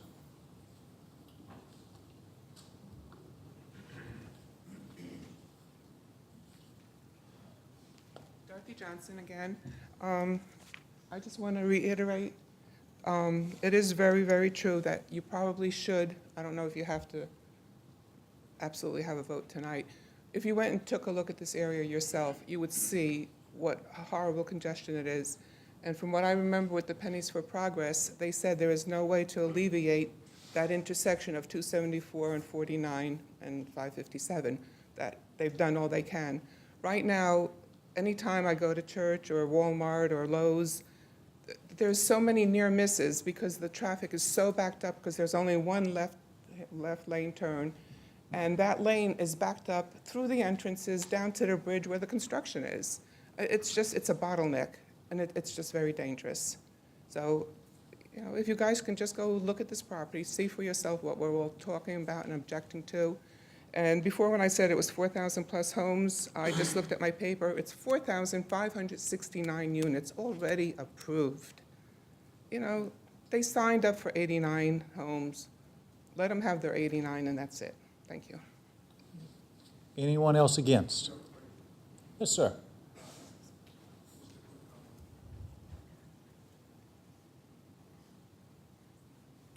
My name's Carl Mossbacher, and I live at 246 Ridge Reserve Drive in Lake Wiley. Most of what we've been talking about tonight regarding being against this development concerns infrastructure. And just a quick comment, there's basically different categories of infrastructure in my way of thinking. There's important infrastructure like roads, traffic, schools, but what's a critical piece of infrastructure is the water piece. In fact, it's such a critical piece that I think there should be some very serious planning around that whole issue, to the point where someone may decide that until they fix that problem and have a plan for the future, that there should be a complete moratorium on new residential construction in Lake Wiley. So I just wanted to bring that up for your consideration. Thank you. Thank you, sir. Anyone else against? Yes, ma'am. Good evening. Thank you for letting us speak today. My name is Karen Clark. I live at 3878 Concord Road in York, South Carolina. I first need to beg your forgiveness because after I talk, I have to leave. I have to go to the airport to go to work. One of the reasons I choose to work these night flights is because it's the reliable time that I can go from York to get to the airport. And my business is about on-time departure. And so if I try and go in morning flights or even sometimes during the afternoon, it's completely unreliable for me. When I drove to work last Friday, I was going against traffic, so I was on 274 to 49 all the way out to 160, and the traffic was backed up from the Publix Center, 274 and 49, all the way beyond Palisades Park Elementary School. So you've got the bridge, you've got the Palisades, and then it's Palisades Park, and I was so grateful that I was going the other way. But what I'd like to do tonight really is just support many of the comments that have been made. I don't think it's our responsibility to help someone's business plan work. When they bought the lot, it was zoned for 89 homes, and that's something that they should be required to work with. I also think it's may present an opportunity that if it is rezoned for a higher amount, that other builders or developers may think that they'll have the opportunity to come and do this as well.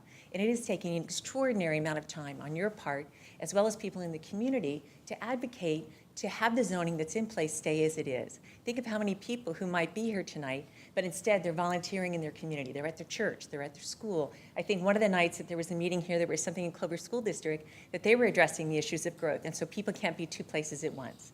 So at some point, we do need to say enough is enough, and let's hold people to what was in the property they purchased at that time.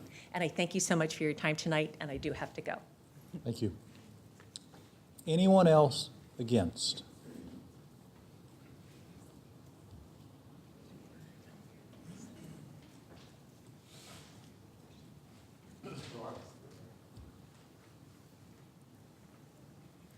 Some of these are notes from meetings past, so bear with me. Perry Johnston, 5001 Lake Mist Drive. We've been through the original buyer. Rezoning request has come up on my term in council. Tom Smith's, I think, Bruce Henderson's, I know. Mrs. Love's, I guess this is a second pass on her. It's a moving target. It's almost like, let's put together some other plans and let's just see if we can find a council somewhere along the road. You know, maybe after I die, maybe somebody will not oppose it. I don't know. It's crazy. It's just crazy that it has come before this council this many times. Even tonight, I'm hearing it's changing tonight. We're going to the 55 and over thing. I mean, what is the plan that you will even vote on tonight? What is it? Does anyone really know? I wish I did. Just the location of it. It's just a horrible location for development. It should be in some kind of land conservation proposal. I'm on the Nation Forward Land Trust Board of Directors. We certainly would love to take a look at it. Let's preserve the land. We've got a lot of firemen here tonight. I'm sorry we're taking up all you guys' time too, but I'm a fireman. I've been since 1966. You've heard of the water quality out there now. The council probably needs to look at sending out and doing fire hydrant tests. I don't know when the last tests were done out in in that area, but with the water quantity diminishing in pressure, probably need to run tests. When my monitor goes off, I mean, this thing is great. It tells me what the hydrants are, where they're located, what the water flow is on them. I don't know whether it's even true anymore out there. I don't know when the last time that the fire department, that the fire service has been out to test those. Needs to be done with what we're hearing on the water issue out in the Lake Wiley area. All this property, and again, I doubt, how many, well, I'm not going to ask that. I doubt you've been out to physically look at the land. All the property on that side of Mill Creek Bridge that is adjacent to the lake is classified as environmentally sensitive by Duke Energy Lake Services and FERC, which is Federal Energy Regulatory Commission. It's already classified environmentally sensitive. Where's the sewer going to go? It's going to cross over it. We've already had sewer spills out from the Mill Creek Falls neighborhood. Mr. Davis, Mr. Lynn Davis called me up and he said, Perry, come over here. You got to see this. And we get on four-wheelers and we go down there to this low-lying area, environmentally sensitive. There's toilet paper. There's human feces floating down through Mill Creek. And yet, we're going to look at higher density on a piece of property that's clearly zoned for what it's zoned for? This is crazy. Yeah, it might be good somewhere else. It's just not good on that piece of property.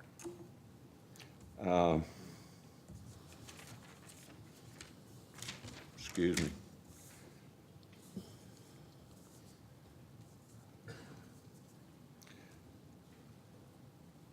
I really don't know how many houses, how many units, how many whatever they're proposing now. It's been as high as 350, should be 89. I hear now that if they go to the 55 plus, it's going to increase what was the last presented to you guys and ladies, excuse me. County Council has been looking for ways to slow down growth in a fast-growing area of our county. It's great. This is a great way to do it. Don't rezone it. Simple. I was at one of the meetings that was said that they're going into a hostile environment. I mean, really, these people are getting tired of having to attend these same meetings over and over and okay, here's the next proposal, here's the next proposal, here's the next proposal. I don't think it was hostile, it's just passion. It's passion. You know, there's a difference in hostility and passion. Ms. Love got chastised tonight for contacting the Planning Commission. I don't know, I think possibly Mr. McCray has contacted each of you. I don't know, seeking your support on it. I don't know. I haven't contacted you. Well, I did speak to you. I saw you at an event. And I said, don't do it. Just don't do it. It's not a mob mentality. It's passion. $300,000 will not pave Harper Davis Road. There ain't no way. You guys are dealing with pennies for progress. You know what a mile of road costs. Way more than $300,000. Not the county standard, it's state standard. County standards are state standards.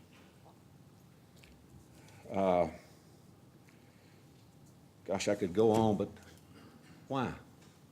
Why should I go on? Why should I waste your time, waste everybody's time in here, waste staff's time? Why? I'm done. Thank you.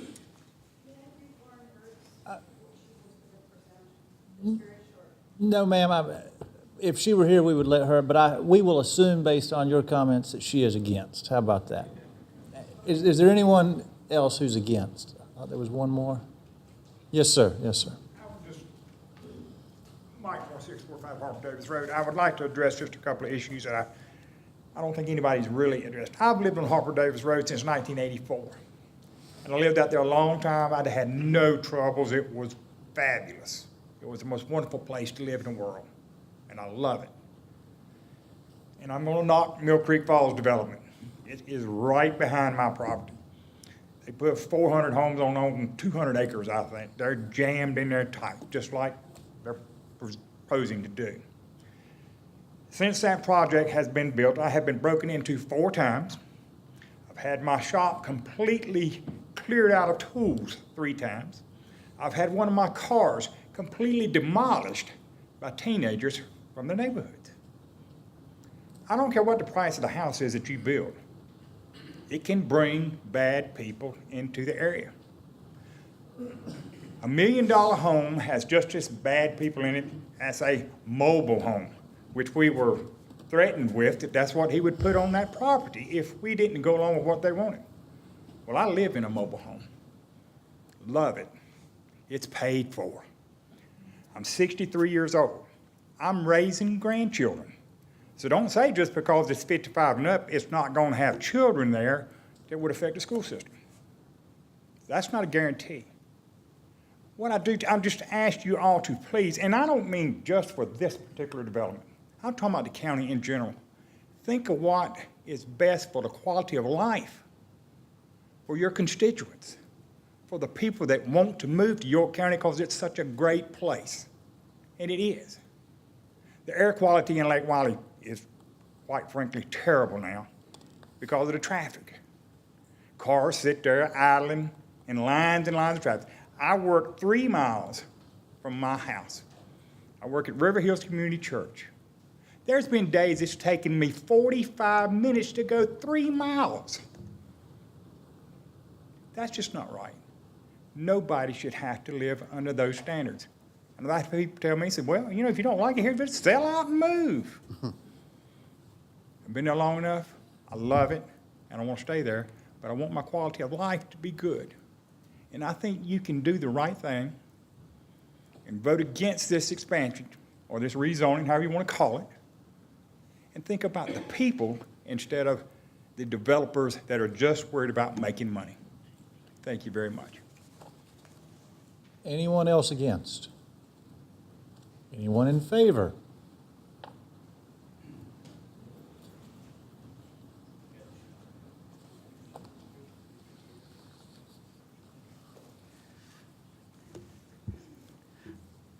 My name is Stephen R. McCray Jr., 2 Kings Mountain Street, York, South Carolina, 29745. First, I really do want to address some of the statements made by those speaking in opposition concerning whether or not I had the best interests of York County in mind in representing my client on this application. Well, let me tell you, I've lived in York County since 1962. I dare say I've been paying taxes longer than Allison Love has lived. I live in York, South Carolina now. 3 days a week, Mondays, Wednesday, and Friday, I drive from my home at the intersection of Kings Mountain Street and North Congress Street up 49. I'm in the water of the Clover YMCA School District Aquatic Center by 6 o'clock a.m. I'm in my car headed to Charlotte, where I work those 3 days between 7:15 and 7:45. I drive 49 all the way up to either I-485 or to Westinghouse Boulevard to get to the I-485 Blue Line terminus.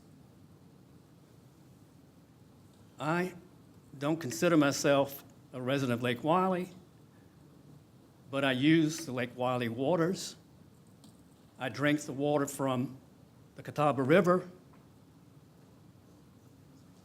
I'm concerned about police protection when I visit Lake Wylie, and that's why I think a $32 million increase in tax base, that 149 single-family lot development over what would be permitted of 89 lots should be an enormous consideration.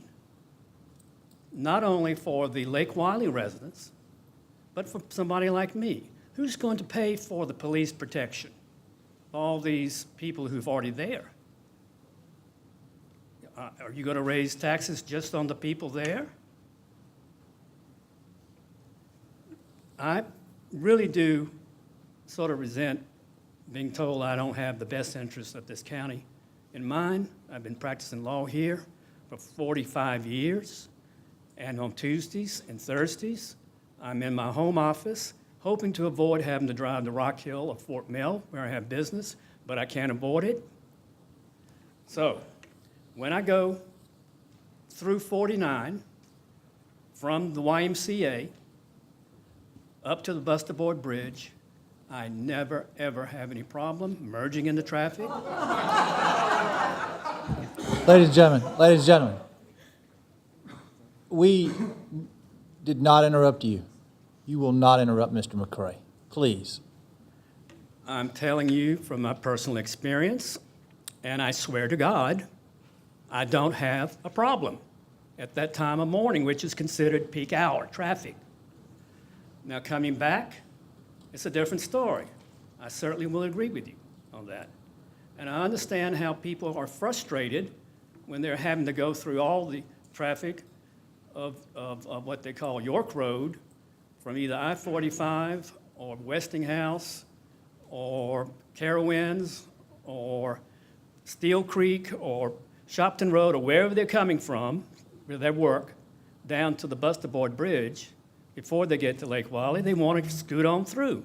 And that's just not going to happen in today's world. Today, I left the Hearst Tower garage at 4:30 p.m. I was a little concerned about whether or not I would get here at 6 o'clock. I actually arrived at 5:40.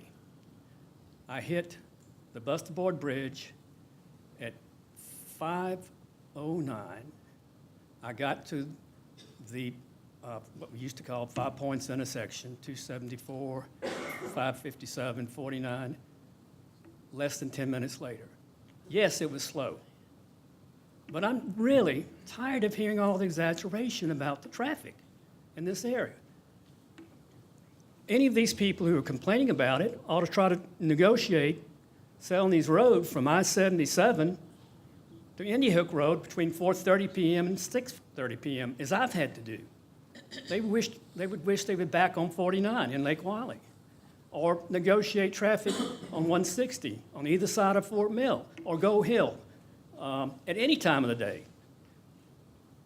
or Dave Lyle Boulevard at Manchester. I'm just need to make that statement. And we're going to have, I think, a presentation during this public hearing by our traffic consultant on that very point. I want to point out to you that I was told by Councilwoman Cox that unless there was a significant or substantial concession by the developer, she didn't see how this zoning application could go forward. Well, we're offering an alternative. We heard at the first public hearing complaints from the residents of Harper Davis Road about how they have been promised for years that their road would be paved, but the county had ignored those pleas. So you'll see under tab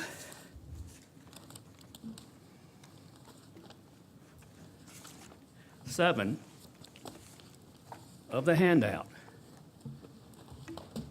estimates of upgrading Harper Davis Road under 4 different scenarios. The one on the top is probably the one that the county would want to see implemented. And the total cost is $625,904.75. Now, this project will not have access on Harper Davis Road. If it had been allowed to have higher density and secondary access from that road, the developer would have paid all that. There still will not be any access under either scenario we're going to talk about tonight. Yet the developer is offering to pay up to $300,000 for the cost of upgrading Harper Davis Road. The condition is that it would not be paid until bids are let for these improvements, and that has to happen before full build-out of the 139-home project, which we hope will be approved eventually. If you have any questions about that, then look at what's in your packet. That is one of the concessions. The other concession is this. We've heard about concerns of the impact upon the school district. We've also heard from a number of people who've spoken during public comments section and also at public hearings previously that there is not enough commercial or retail development in Lake Wylie. They don't like going to Gastonia or Charlotte. So this is the other alternative. Instead of 149 homes at an average sales price of $600,000 on lots that average about a half an acre each, the developer will build 149 patio homes. Now, there is a difference between age-targeted and age-restricted. Age-targeted, for example, would not be exempt from impact fees if the council, and I hope they do, you will do this, adopt impact fees to help the school district in this area. If you're age-restricted, under the laws of the state,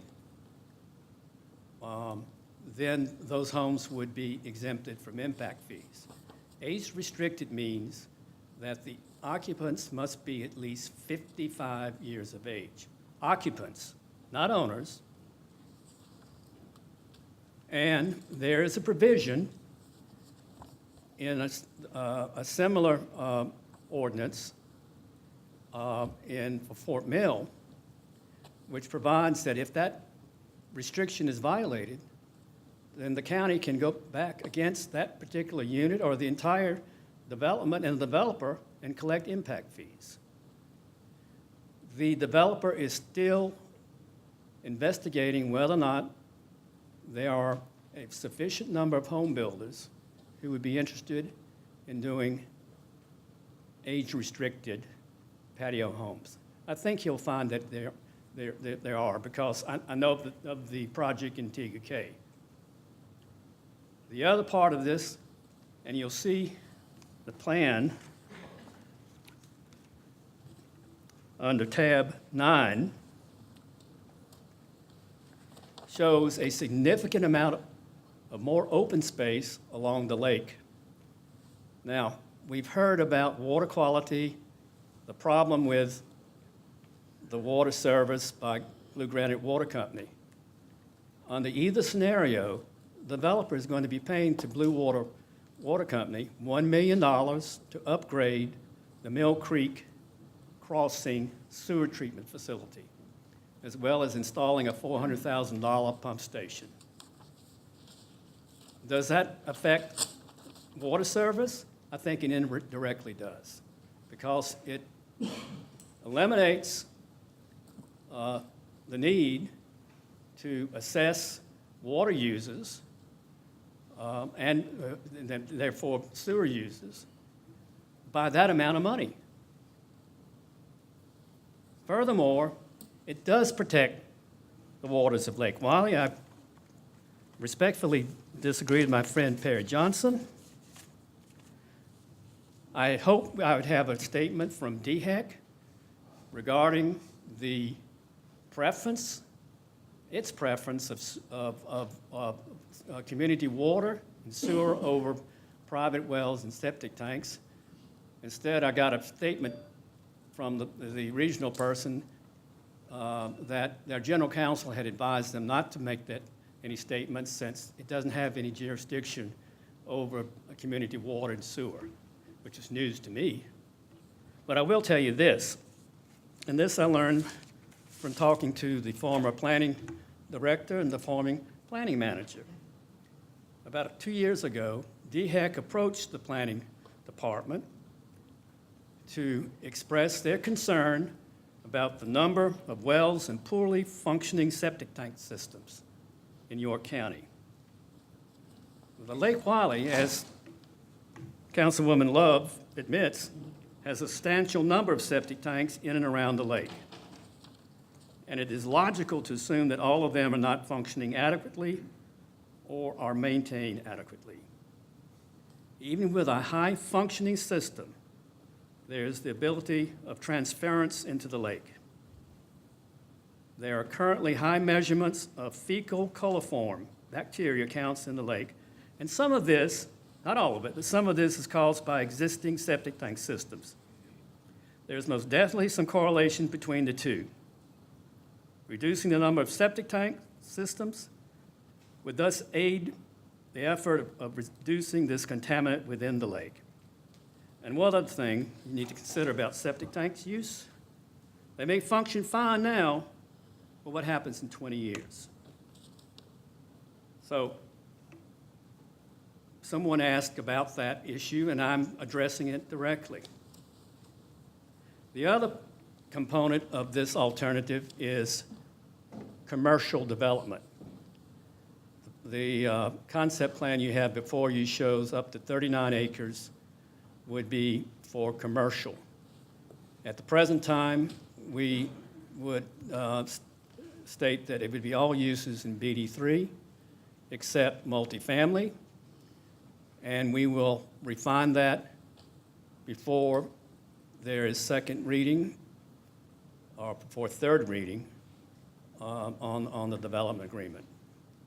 We're making these proposals to enable you to go forward tonight with first reading and to see whether or not we can come up with an agreement that is in the best interest of not only York County, but even if they don't believe it, the residents of Lake Wylie. Thank you.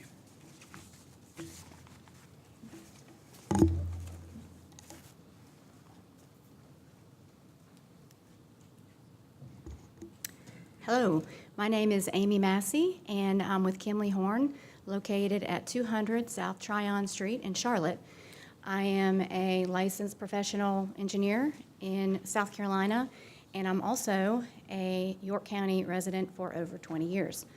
I've been serving as the traffic engineer for the Vista project, and so I appreciate the opportunity to just come before you and share a few clarifying points about the traffic impact analysis prepared for the Vista, or we'll call it the TIA. So Kimley Horn performed the traffic impact analysis, or TIA, for the Vista in coordination with both York County and SCDOT staff throughout the process, and I mean every detail. We also followed all of the national, state, and local county standards. And so the first point, just to make sure it's clearly understood, there will not be a connection to Harper Davis for Vista traffic. That was not considered in the traffic study, but I just wanted to point that out. That will not be made. So as far as what was included in the TIA, number one, the Merriway Point development that's located to the south was included in the approved TIA. That was something that was brought up in the last meeting. So to clarify that. The McLean development located up in North Carolina was not included in the TIA, just like the other York County TIAs that have been performed in this area, okay? Next, okay, that said, we did run a quick analysis of what might happen if the McLean development were included in the TIA. What we found was that the Vista transportation improvements would be the same either way. Lastly, just to reiterate that there's close to a 20% reduction in the current 149-unit plan as compared with what was studied in the TIA as 178. So obviously less of a traffic impact that's currently proposed. However, you're still getting the same level, the same commitment on the transportation improvements for this development. So the TIA requirements of both York County and SCDOT for the current plan are being met, And based upon the reduction in the size or the number of units, I would even say that they're being more than met. And that's not even considering the improvements that are being made by the Pennies. Actually, there's all three Pennies projects that are in the area are currently underway in some phase or another, whether it be in design or construction. So that's a real plus for the area. There may be some construction impacts going on now and in the future, but those improvements are committed by York County and they're going to be made. As far as the alternative plan that has been brought up tonight, I just wanted to note that the senior-type homes that are being discussed would generate less than half of the peak hour trips associated with single-family homes. Thank you. Anyone else in favor? In favor, yes, sir, come, well.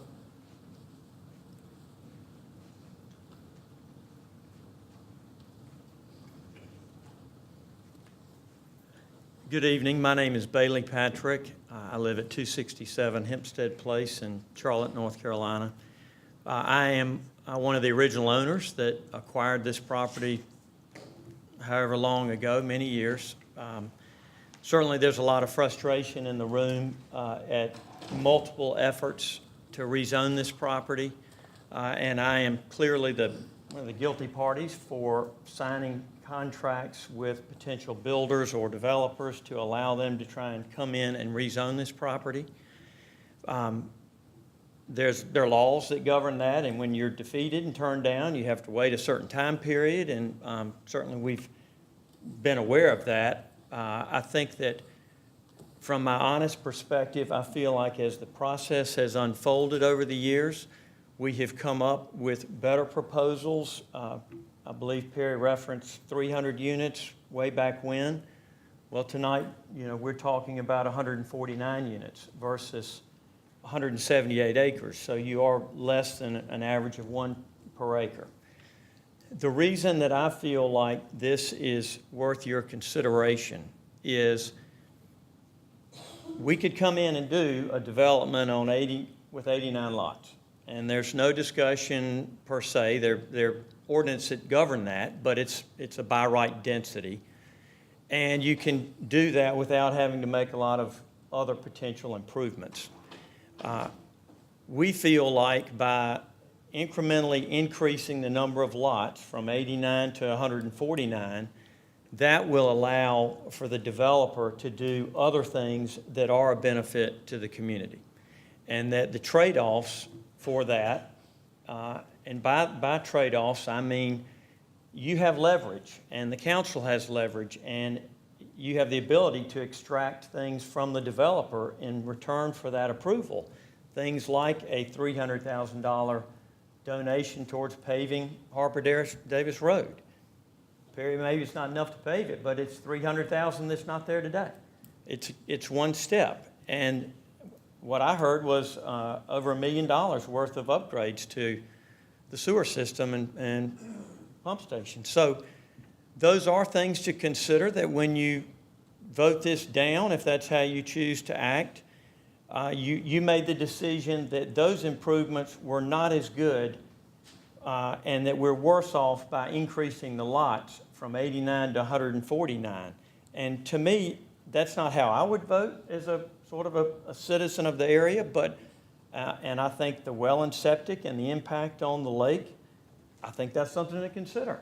I feel like the general attitude over these many years, and you're entitled to whatever attitude you want, has been no, period, without really listening to the potential benefits that come with a trade-off with a somewhat higher density level. So I just asked you to consider those different factors. I appreciate your time. I respect all of the neighbors, and we'll see how this plays out. And as I've said before, I do not have the interest in coming forward again. So if it's voted down, I think you can be confident that there'll be an 89 lot project, but I hope it will be larger and with a better plan and benefits that I think are good for the community. Thank you for your time. Thank you, sir.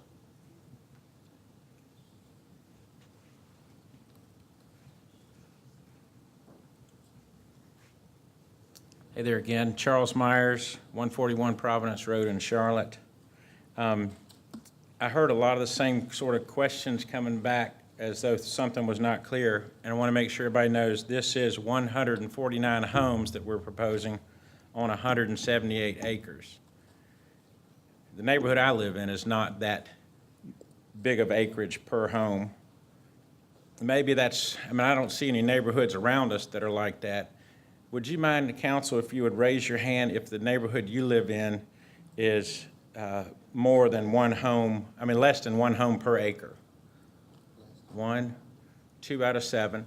What about back here? Is your neighborhood less than one home per acre? Raise your hand. I mean, really nobody else is. And I was hearing this concept about do what's fair. And the girl at Mills Creek said on 200 acres, they have 400 homes. So we're less dense than that. This is not a dense project. This is a low-density, high-quality project. Growth is coming. Like Mr. Patrick mentioned, with this project comes a lot of other things. We heard complaints about the water. We heard complaints about the road construction itself. We're going to contribute to that if you vote in favor of it, and that would improve some of these things. I know there's been a lot of changes that we've come forth with, but those are a direct result of working with planning staff or council or the neighborhood. Every single change we've made, and I believe we've made all of them, is a direct result of listening and trying to make a better quality project. Yes, the traffic's going to continue to be bad. This is not going to change that significantly one way or the other. We are contributed to the construction cost of some of that realignment stuff. And if schools is the problem, then this proposal we put forth tonight fixes that. I mean, at what point can we come to an agreement that it's a nicer project with these quality homes than without? You know, and the reason we're back here several times is because this is the process that was designed that we're following. I think you guys all know that. But I hope you'll consider this. It's not a dense project. It's a high-quality project, or else we wouldn't be here telling you about it again. Thank you for your time. Anyone else in favor? We have a motion to close public hearing. Move to close. Second. Any discussion? All those in favor say aye. Aye. All opposed, hearing none. Ms. Cox? Mr. Chairman, there's been some good comments from the public as to why we're voting on a development plan before the rezoning issue has come up. So at this time, in terms of just pure order and taking things in the proper order, I would move that we push the vote on the development plan until after the rezoning action under number 1 of old business has been done. Is there a second? There's a second. Any discussion? All those in favor say aye. Aye. All opposed, hearing none. Let me see where we are again. Council hold a public hearing and consider first reading of an ordinance to amend the County Code of Ordinances, Chapter 155 Zoning Code, so as to provide for and establish a new outdoor lighting standards section, to establish and add the outdoor lighting standards for the county, and designate the purpose of the standards, their applicability to new construction, to provide for exemptions, to require an outdoor lighting plan, to establish a 5-foot setback, shielding requirements, appropriate lighting levels, maximum light levels at property line, to designate special use requirements associated with outdoor recreation, to recommend dark sky approved fixtures, and to establish nonconformities subject to declaration as public nuisances requiring correction, to amend section 155.594, application for zoning compliance, to add requirements for outdoor lighting plan, and to provide for other matters related thereto. Is anyone against? Is anyone in favor? Second. Any discussion? All those in favor say aye. Aye. All opposed, hearing none. A motion for first reading. Motion to approve. Second. Any discussion? All those in favor say aye. Aye. All opposed, hearing none, motion passes. Rezoning action, consider first reading, case number 17-15, tax map 564-00-00-003, to rezone from RUD to RC1 178 acres at 457 Highway 274, Clover. Motion to deny. I'll second, but at this time, Mr. Chairman, I would request that we go into executive session to get legal advice. Is there are you okay with amending to go into executive session for legal advice? I guess so. Any discussion? All those in favor of going to executive session say aye. Aye. All opposed? We are in executive session. Council has exited executive session. Is there a motion on the rezoning? Motion to deny. Second. Discussion. Ms. Love? First, I'd like to just address a couple of things, because it's hard to sit here and have somebody say things and not be able to respond. But in response to Mr. Myers' comment about an ad for my store, I did just think it was funny that the article about this development in the very beginning, when it came out in the Herald Online, had my Valentine's Day ad in the middle of it. And so when I printed it out, there was my ad. Simple as that. I've never plugged my business, never mixed business with, let's say, Pleasure County Council. How about that? The meeting that was held, the public meeting that was originally held, was called by me. It was held at the fire department because we felt like, after discussing it, that there were going to be numerous people there, and we were also concerned about if it rained, there would be mud going into a model home. We had that discussion, and I offered to move it to the fire department. That was a meeting that I called with my constituents, a community meeting, just like I do anytime there is a development that comes before us in Lake Wylie and Clover. I had one last week for the Duke Energy property with over 105 people there. We met with, Christy Cox and I met with Paul Shriver and Brandon Pridmore, and this is what we were presented with. Nice notebook here. Mobile home park. That's what we were threatened with during that meeting. And I asked them if what was in this book was their very best plan. And they said yes, but we would still like to hold a public meeting. And I said, then you'll need to call that meeting. And just like they said tonight, that is the developer's responsibility, not mine. So they held a public meeting, and we've all looked at the numbers, and people have commented who were at that meeting on what actually happened over at the church. I did not attend that meeting because I had already met with them 7 times, different people. And the community meeting, Steve Allen was at that meeting because I didn't feel like I should have a meeting without staff being there. So Steve Allen and maybe Andy Merriman were both at that meeting.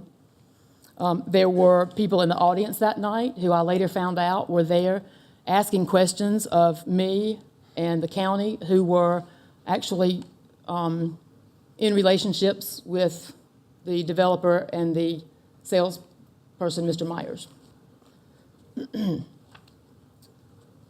I never had a meeting with Steve Allen following that. He never asked me where my support level was for the development.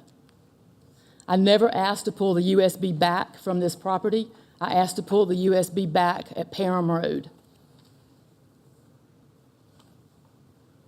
The post where I said that the Planning Commission will recommend denial was April 8th. That was following the Planning Commission's decision to deny it. And you're right about one thing, though. It's not about the money. Even though it's $32 million and you're willing to give $1.3 million in improvements. For the people of Lake Wylie, it's not about the money. It's about the quality of life. And another thing, because I advertise on the radio and I know when drive time and peak drive times are, 6 o'clock to 7:15 are not peak hours. So the time that Mr. McCray is spending in traffic coming through Lake Wylie coincides with the time that my boyfriend leaves for work. Because if he waits about 15 or 20 minutes, he'll be sitting in traffic. So just so you know, those times, we're all in this room pretty aware of what traffic is like during those times.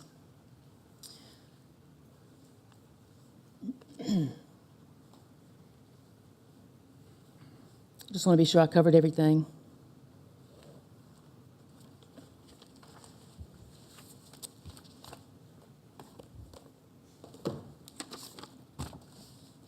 When's the last time you were at a family reunion and you filled your plate up with fried chicken, potato salad, ham biscuits, slaw, baked beans? Only to find out that by the time you got to the dessert table, you were too full to enjoy the finer things in life, like banana pudding. Lake Wiley's plate is full because of all that has been approved prior to tonight's request for rezoning. There is no room for banana pudding. The negative impact of combined developments has raised tension in the community, and the quality of life for the families who choose to live here is diminished by long waits in traffic, dodging potholes, and as of this past weekend, loss in water pressure and water supply due to high use. Clover schools have been impacted, and specifically Oak Ridge Middle and Elementary, who are bordering on full. Traffic is at a standstill most days, and the 2017 traffic study for the Vista, now we know, does take into consideration the 2,000 homes 3 miles away in McLean, 449 homes in Merriway. I'm sorry, it does not take into consideration those 2,000 homes in McLean. It does take into consideration the 449 homes in Merriway, less than 2 miles away, and another 750 homes 4.3 miles north of this intersection that was approved last week by Gaston County. These residents all share the same road, Highway 274 en route to Highway 49. There are about 6,000 additional homes already slated for Lake Wiley. If managing growth is the goal of this council, when will we begin? 2 or 3 former council members have been successful at denying rezonings for this property because of impact. Impact that is higher today than ever before because of the additional permits that have been issued over the years since their last attempt at putting more homes than currently allowed on this parcel. This council has heard me say, you cannot order a quarter pounder at the drive-thru and expect a Big Mac when you get to the window. This property was zoned for 89 homes. Carolina Water is experiencing 2 times normal water usage. This past weekend, usage increased from 1 million to 1.9 million gallons a day. Developers refuse to stop irrigating their sod investment. Clover School District has made a firm statement they are not in favor of any additional impact to schools. 2 former council members have weighed in. 3,800 people, or about there, cut it in half. 1,500 people have petitioned us to help them. If you're not listening to the people, who are you listening to? There is nothing that Stephen McCray can say that changes the fact that our approving additional homes negatively impacts people in Lake Wiley. That's all. Mr. Roddy. I appreciate all the comments that everybody made earlier.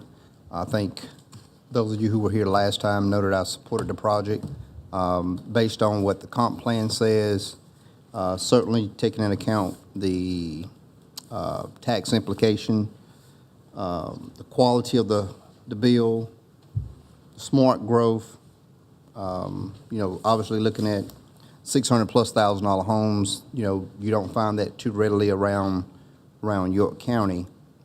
I spoke with Allison early this afternoon, and she was asking me about supporting or denying this project, and I told her I would be upfront with her. I was planning to support it, gave her a few reasons why, and she told me she wanted me to come to her area to ride it, doing some times that you guys are experiencing some problems, and I told her if this passes first reading and goes on, that I would assure her I would take that ride with her for her to make her case to me to come see what you guys are experiencing. So I gave her my word.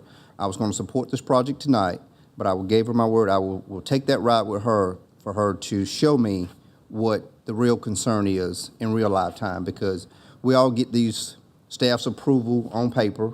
We get planning commission's approval or denial on paper. And like she's pointed out to me, you have to experience it to know what the community is feeling. So I didn't want to BS her around and tell her, well, I may or may not support it or one way or another, but I gave her my word. I would take that ride with her. And I've heard several of you guys concerned about whether it's sewer issues. Obviously, we can't do anything about traffic. I've heard enough about Harper Davis Road, Pole Branch Road, you know, the concern with new neighbors moving in, affecting people's lives.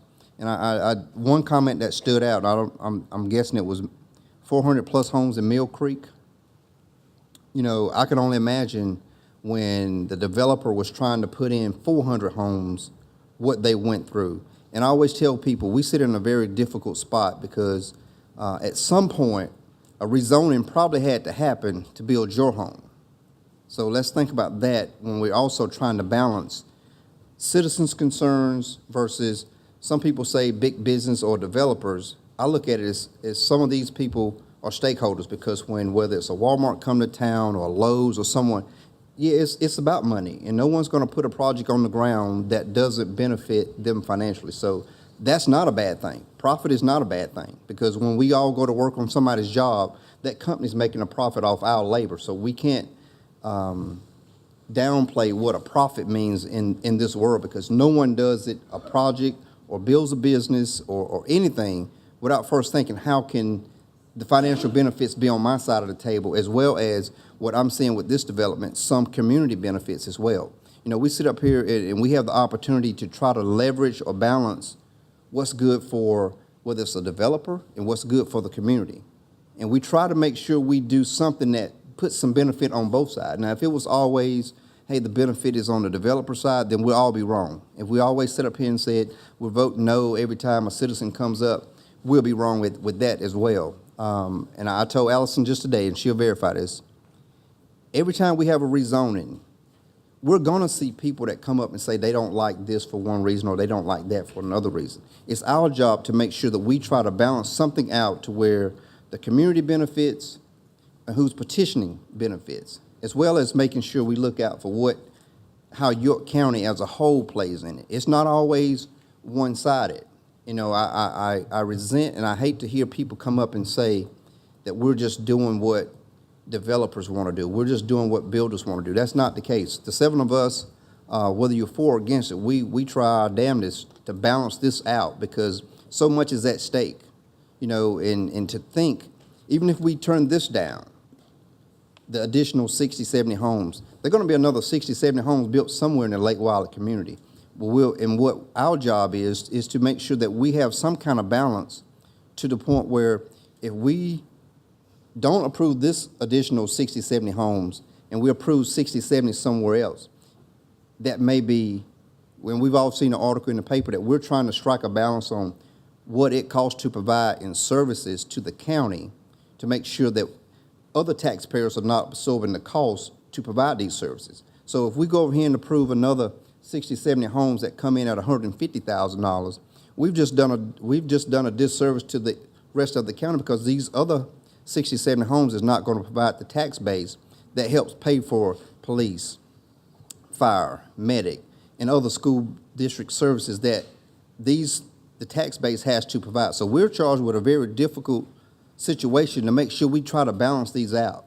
And I take my job real serious when I'm trying to determine how I'm going to vote. It's just obviously something that the developer can live with. This is something that the community can live with, and this is something that York County can live with. Because there are three factors that I look at that we have to balance: citizen, the petitioner, and York County. And if we always tip the scale one way, I've been here 9+ years. I have never seen a rezoning where surrounding residential has come in and said, hey, yeah, bring it on, bring it on. There's always going to be someone speaking for it. There's always going to be someone speaking against it. And it's a tough job when you always hear people that always perpetuate, no, no, no. I like to think we get it right sometimes, and we want to hear some community involvement come and say, yeah, we really like this project. It's not what we would really want, but it's something that we can live with as a community, because we have to live with the same traffic issues. We have to live with the same tax burden. Now, some of us may not deal with people breaking into our homes and disturbing our property, and we feel for those, and that's why we have law enforcement. So my biggest hope is that we've heard over the last 14 years how the same property has come up over and over again. But what I think this process this time around has offered to the community is an opportunity for you guys to weigh in to help shape what this thing is gonna look like.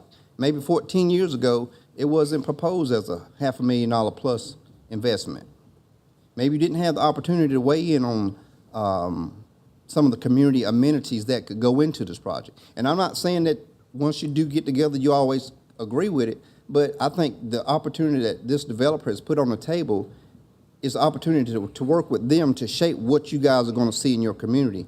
And if you're always saying no, eventually something's gonna go there. Here's an opportunity to play a part in what goes there. I'm not saying if you meet with them, everything's gonna be kumbaya at the end of the day, but don't always take the approach of just saying, we're gonna say no for the sake of saying no and hope for the best. So my offer still stands to Ms. Love that I will take that ride with her before the next reading or before third reading. And if it's something that sways me the other way, I'll give her my word. I'll vote the other way, but tonight I'll support it to move on to the second reading. Ms. Cox. The Planning Commission denied this 6-3 on the basis of roads in our schools. I was very clear that I had concerns about doing anything different, but when I was contacted by Mr. McCray to consider first reading and understanding that this council, anyone who comes before this council regularly, you understand that we typically allow first reading to go through. Now, there are times where we don't, and that's where it's very clear that no negotiations, that no discussions could ever reach the point of making a change in what I take as a vote that I can't compromise. So some of the concerns that I had, and one of the ones at the last meeting was we were told, and what was included in the packet was that the school district was not opposed to this development.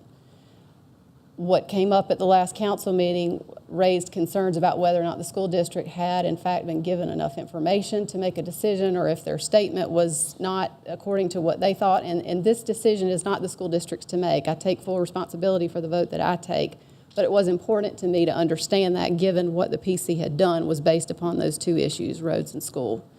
Now that I've learned that the school did not have all the information, that they are concerned about it, it is a relevant factor in my mind. I don't think that you can overcome that problem with the current proposal.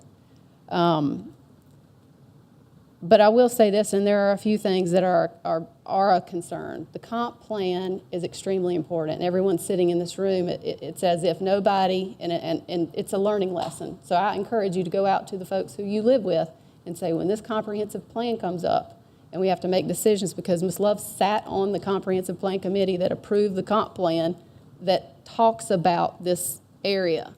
Clearly, it's a difficult thing to grasp, but when that comes out, that's when you need to come out. That's when you need to come out, is when we're doing this revisions to the comp plan.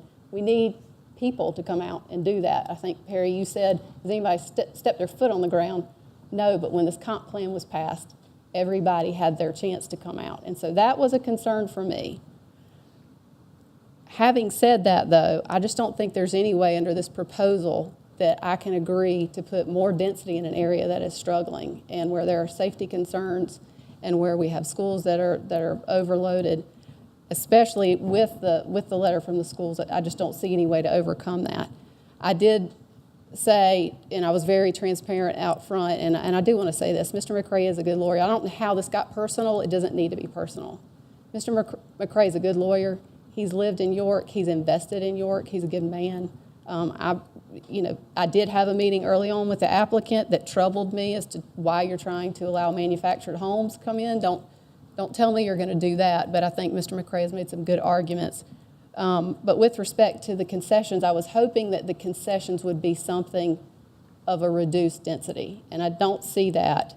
And what I do see is that this new plan would require a totally new rezoning, which is potentially not a bad plan to bring forward under a PD or a PUD, but it's significantly different than RC1. So with all that said, I'm not going to support first reading. Mr. Winkler. I'll be brief. I said most of what I had to say 2 weeks ago. No, I have not set foot on the property because it is private property, and don't go wandering around on private property without being invited. But I have driven 49 quite a few times. The last time was on May 6th when I was on the way down here for the council meeting 2 weeks ago.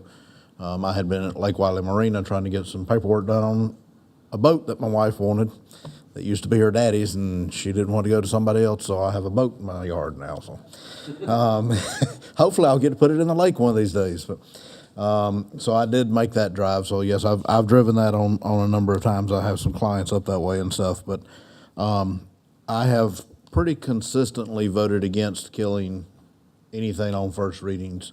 Can't remember a time that I've ever done that up here as a council member. I think we've gotten concessions. We get more concessions.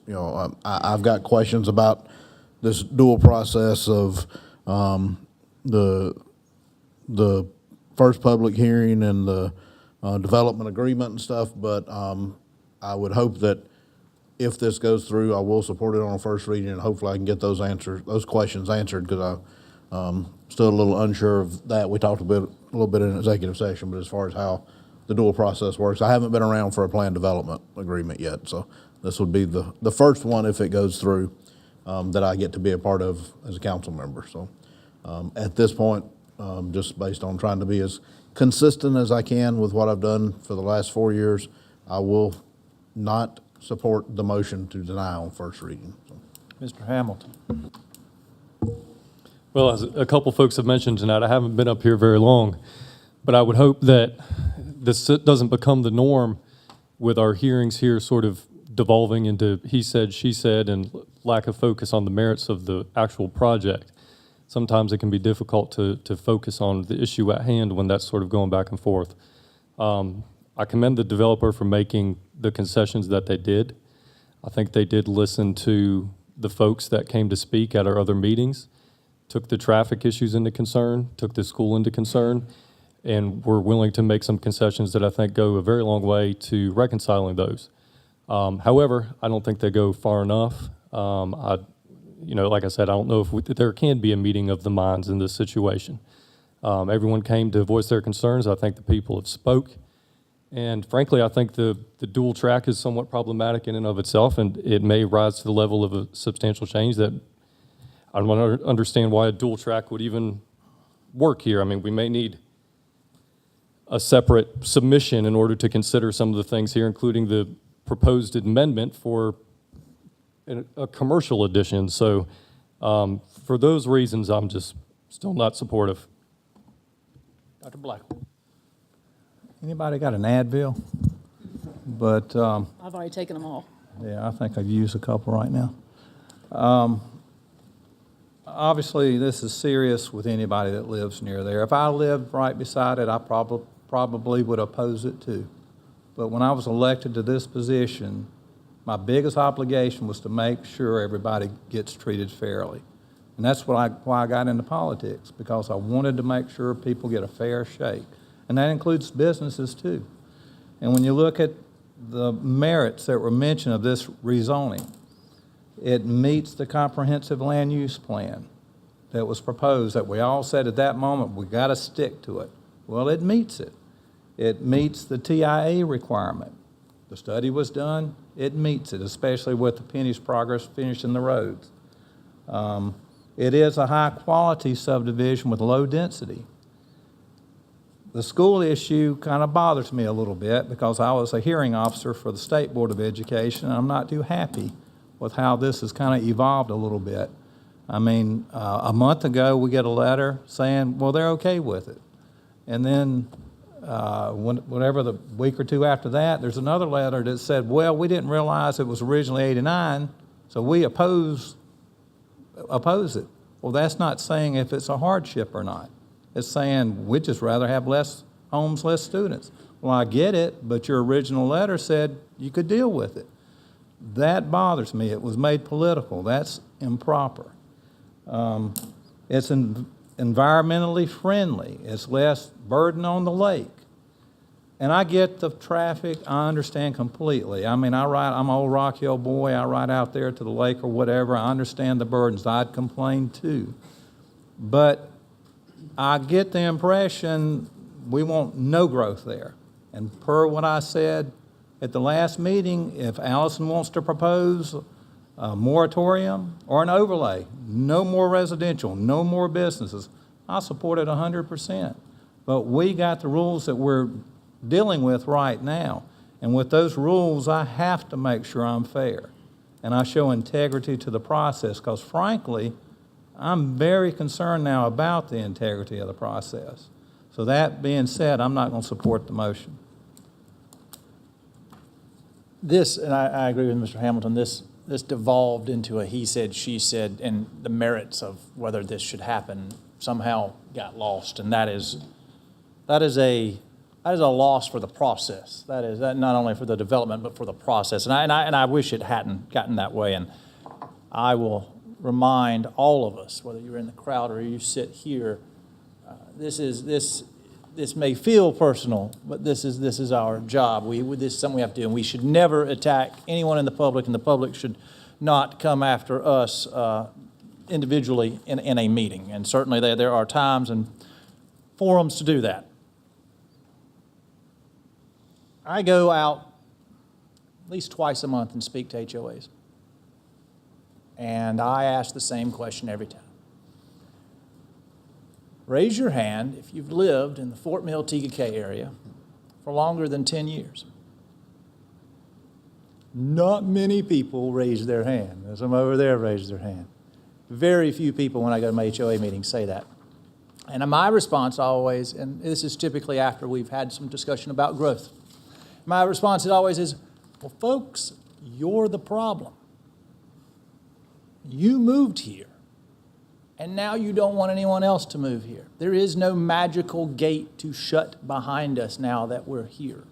And I think that's important for us all to remember. There's just not. If there was, it'd probably be shut on large parts of this county, but there's not. And we have to somehow figure out how to deal with growth. Good, bad, anywhere in between. We have to get a better plan. We have to develop it better. And not by not doing it, by constantly having applicants come before us and us move the bar or decide that we like it or don't, isn't probably fair to anyone. It's not fair to the applicant, it's not fair to the citizens, and it's not fair to this council. I have struggled with this. I have struggled with this because of roads. I've struggled with this because of schools. But my opinion has not changed. I'm not going to be able to support it. I don't. When you buy land what it is. You should. This is zoned for 89. I've got to be very honest, I've been a little perplexed by this secondary plan to potentially make some of it in commercial with potentially deed restricted. That may have been a far better plan that I would have been very interested in listening to, but I'm not voting on that plan tonight. I'm voting on this plan, and I think there is a substantial deviation between those two plans. And for that, I will vote for the motion. All those in favor of the motion say aye. Aye. All opposed? No. The motion passes. Council, we are now back to the first reading of the ordinance to enter into a developmental agreement. Is there a motion on that? I'm sorry, will you repeat that? We are back to the ordinance to enter into a developmental agreement. I'll read the whole thing. First reading of an ordinance to enter into a development agreement between MT Land LLC, Marsh Realty Company, Patrick Family LLC, Milco LLC, and York County for certain real property consisting of 178.79 acres located at 457 Highway 274 Clover, referenced by tax map number 564000003. The development agreement allows for the development of this parcel as 149 single-family detached residential lots. Includes a concept plan and additional development conditions to provide for a public hearing and provide for other matters relating thereto. Motion to deny. Second. Any discussion? Mr. Roddy. Is this the plan that's offering commercial patio homes? I'm not sure what I'm voting yay or nay on at this point.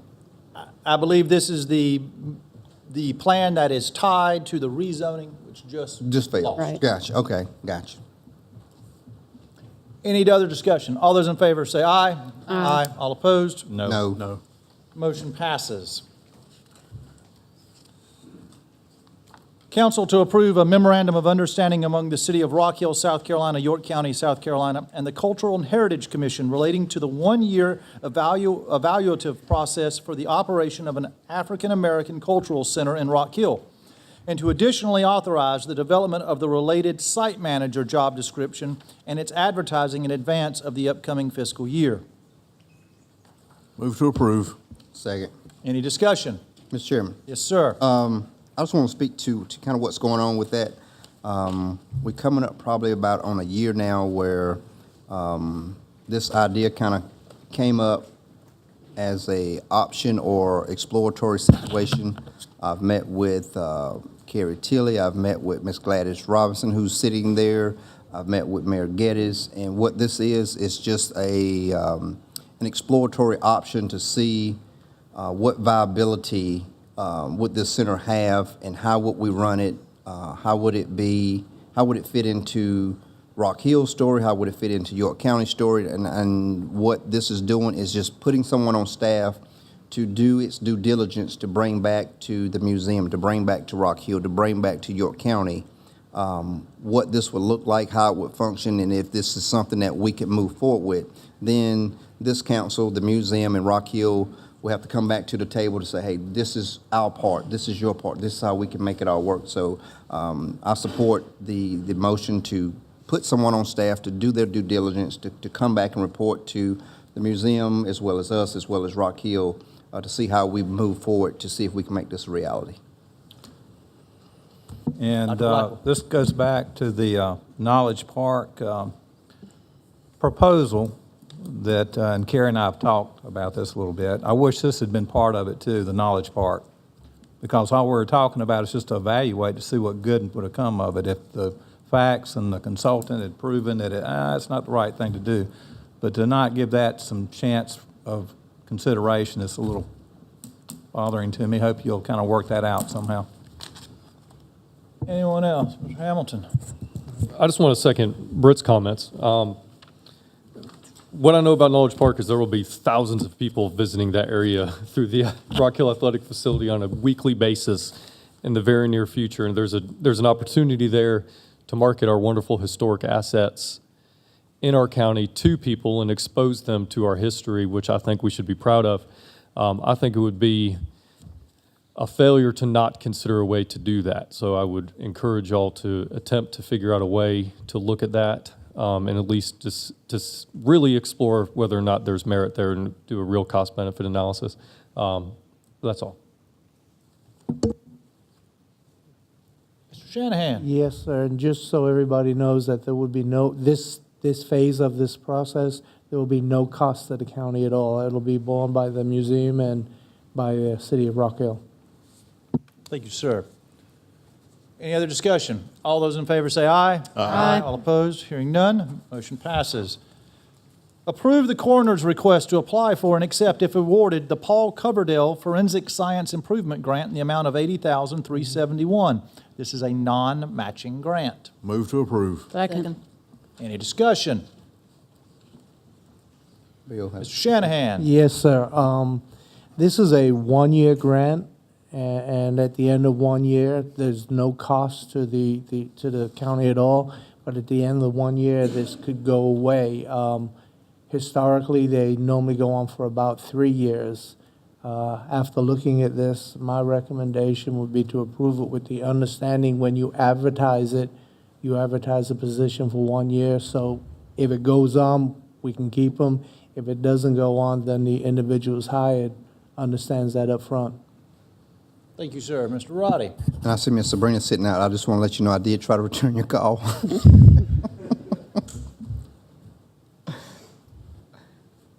All those in favor say aye. Aye. Opposed? Hearing none, motion passes.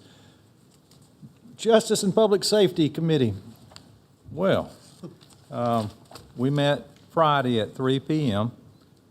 Not a lot of time to digest all the information, but first I want to point out that we once again started off the committee meeting expressing extreme respect for all of our volunteers. And I look forward to hearing what some of the firemen have to say that came here tonight. We heard from a fair amount at the meeting. The items discussed were capital equipment replacement plan, the volunteer incentive program, and how that tied into the 0.6 mil increase. With the equipment, to the point of our discussion, it was noted that we're not having any problem there. We have more than enough equipment as far as the equipment that we have. The big issue is manpower shortage, especially at Oakdale and Bethesda, due to the county's explosive growth. Understanding about 6 to 8% of fire calls are fire-related, they're more first responder medical, kind of reinforces the need for qualified personnel. The volunteer incentive program was brought forth with the 0.6 mil price increase as a way to incentivize volunteers. At the committee meeting, it seemed to evolve more into the majority of fire chiefs wanting to have, and if one of my fellow committee members say I misspeak, please speak up. But it kind of evolved into a majority of the fire chiefs saying they'd rather just have the money given to them in their budget in terms of letting them incentivize volunteers. We didn't come up with any conclusion.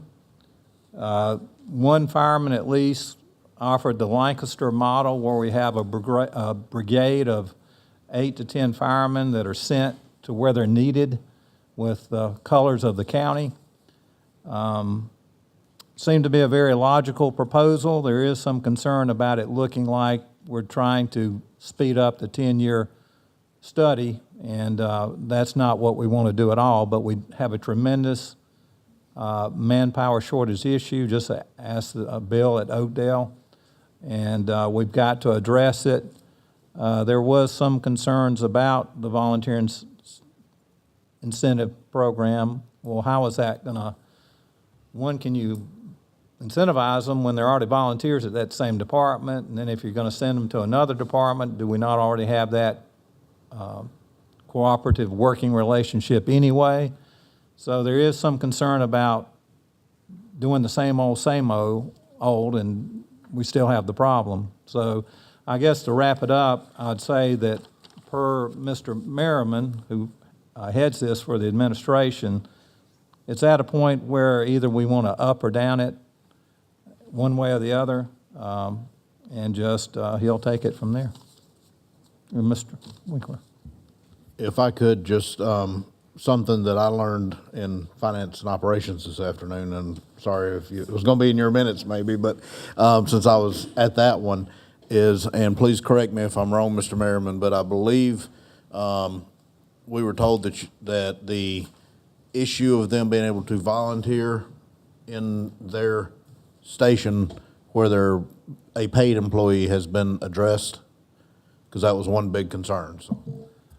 Mr. Winkler, I don't know that it's been addressed. I would recommend that council defer to Mr. Kendry's advice on that one, especially when it comes to wage and hour and how best to approach that. I was not in finance and operations either, so I don't know what was said, but it looks like Mr. Madden does. The discussion was around if you're a volunteer at Bethel and you're going to do the shift work at Bethel, you're in the program now. You can still volunteer at Bethel, but you're no longer really a volunteer. You're going to be paid an hourly rate for that. Okay. That's what we had discussed. Then, yes, sir. So effectively, that's right. If you work a shift, as we talked about the other day, if you work a shift and let's say it's from 8 till 4, and then you're called back that evening, you're kind of stuck in that loop of being, so if you run a 2-hour call later that evening, you would be eligible for compensation for that 2-hour run. The Finance and Operations Committee met as well today. Ms. Cox? Yes, we met today at 5:30 and considered appointments to boards. The committee unanimously approved the following recommendations. We recommended the appointment of Randy McCurry for a second term to the Flint Hill Fire Tax Board, and for Ira Colthart for a first term on the Flint Hill Fire Tax Board, and we deferred consideration of the third vacancy on that board.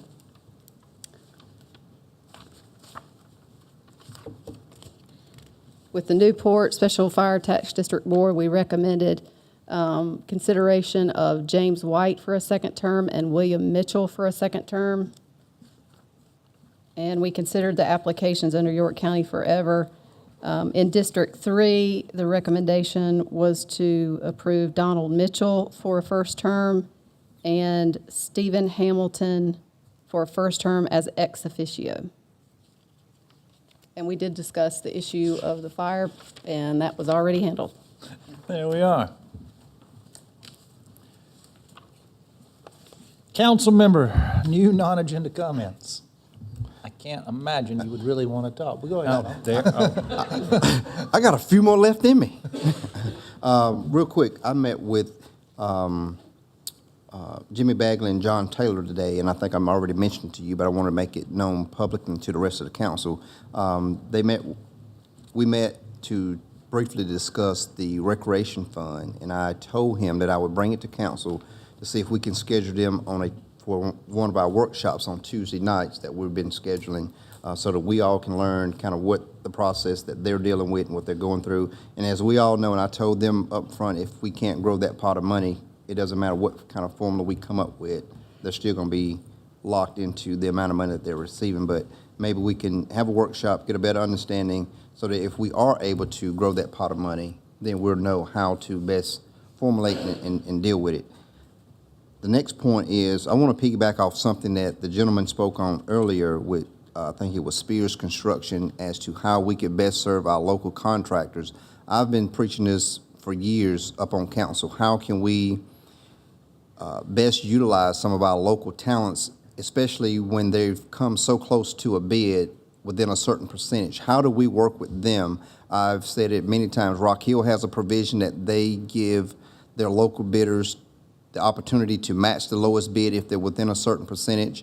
This is not a local preference. I've spoken with Michael Kendry over the years, and that being advantageous to the county gives us that opportunity to be able to offer that. So what he mentioned tonight is kind of spot on of what we should be looking at anyway, because like he said, if a local bidder gets a contract, that dollar circulates back through the community. He said 7 times, but I think that number has grown over the years to maybe up to 12 times, because that local guy pays that local worker. He shops at a local retailer. He puts his money at a local dry cleaner, grocery store, drugstore. That money circulates. But when we get guys coming here from North Carolina, Georgia, Tennessee doing work, they take that money back to their respective community, and it circulates within their community. So I always wanted to see what can we do, and I know it's hard because some people think it's a local preference, but I just think it's a local option to have that in our toolbox, to where if someone's within 2 or 3% of a bid locally, we should automatically or have some kind of provision that we offer that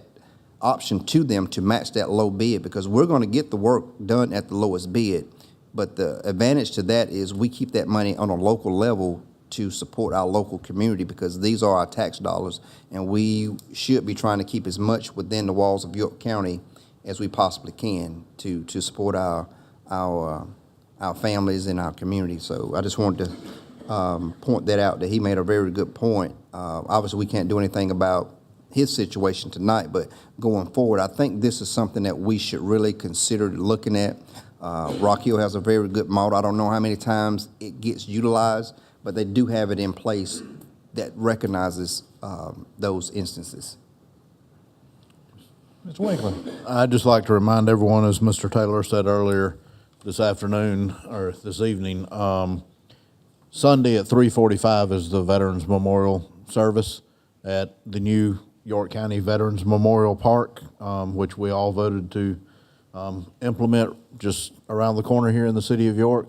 It's a beautiful monument, a beautiful park, and it's well worth your time to come out and see that and hear the names of all those people who gave the ultimate sacrifice for us to be able to sit here and vote and discuss and talk about things in a free country for 3 or 4 hours at a time sometimes. But those people are the reasons we can do that, and every one of those names is on there, and every name will be read off of that monument for everyone who has left York County and came back, unfortunately, not alive in any battle or war since World War I. and including World War I. So it is a very worthwhile to take a couple hours, hour and a half out of your afternoon, Sunday afternoon, and come out for that. I will just end with this. A reminder to the public that on Wednesday, May the 29th, we will hold a public hearing on the budget in these chambers. We encourage you to attend. I will be honest, I've sat on council now since 2013, 6 years. If people came to discuss the budget with the same passion that we discuss rezonings, it would be a worthwhile, not to say that rezonings aren't, but it would be a worthwhile conversation to have. I would love to hear it. So I welcome you all to come. Citizens' concerns. Sam, we are here.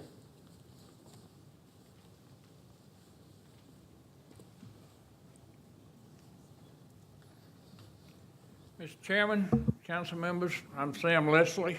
I live at 425 North Sutton Road, Fort Mill, South Carolina. I've lived there quite a while. I'm former fire chief of Riverview Fire Department for 45 years. I started that department in 1974. My concerns, last week, you had the first reading to do away with the tax district. Kind of found out there was misunderstanding from Mr. Merriman. The tax district board has not voted to do away with the tax district board. So right now, there's been no vote to do away with the tax district board. Now, if the members on the board do not have the time to be on the board, let them resign. We have a number of people in the community that's already sent in their applications to serve on this board. We're already missing one member that we've been trying to get reinstated for a year. Please put them back, put that back in place. Also, the other things, we have been taking a petition in the community, and everybody in the community that we've talked to are not in favor of doing away with the tax district board, because when we did our referendum, then we started the tax district board to take care of our money that we paid in a special tax district, which provides over and above what the county provides. Also, the members in the community do not want to see paid fire chief at this time to pay the extra money. They don't need the county to take over our fire paid firemen. We have 2 on each station, 4 a day during the week. We don't need that. And if they can't handle the job now, let them resign, let somebody that can handle it. And the other thing that people are really upset with is Mr. Merriman is talking about trying to take Riverview's tax district and combine it with Leslie and Oakdale so they can raise the millage in that area. And the people in our district are furious. They do not want to hear any more of this. We had a referendum for Riverview community, not Oakdale and Leslie. Now, talking about it being run by one council, but we don't need the county council to take over Riverview Fire Department.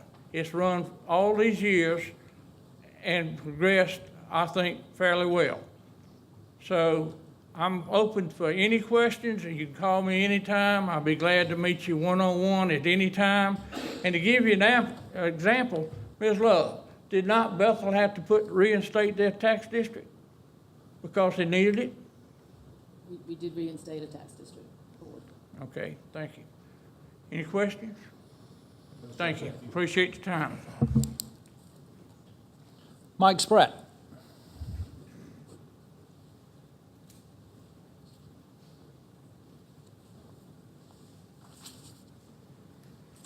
Good evening. Thank you for letting me speak.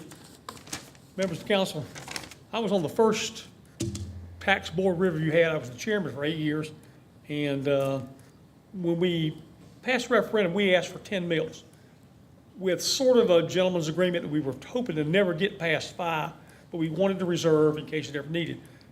thankfully, even if I have been off the board for that long, they've never gotten but slightly over 5. They've kept it at that level. My concerns about the tax district losing their autonomy are as follows. So, I understand that the county, according to Sam, they've talked about joining other fire districts. Our concern is that you can increase our millage to 10 mills, because that's what we've already passed. Now, I'm not sure, this is a government question, if you merged us with the other 2 districts, would there have to be a new tax district? I don't know the answer to that question.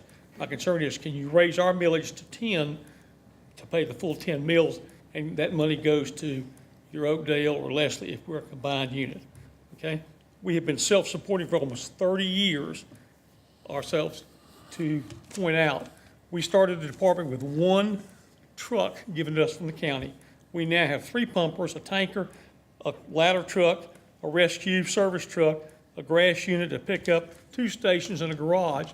And the county has given us, of all of that, 1 gas truck and 1 tanker truck. The rest of that, the tax district has paid for. Okay? The autonomy of the tax district allows us to continue to conduct business in an efficient and speedy manner. Nothing has to be passed on to y'all to vote on, as long as we meet the published guidelines and regulations. By having willing, talented, and responsible people serving on the board, we have maintained all the safety standards and all the insurance ratings that are available to us. We don't need to focus on other areas that are currently deficient, because we don't have any, unlike some other departments.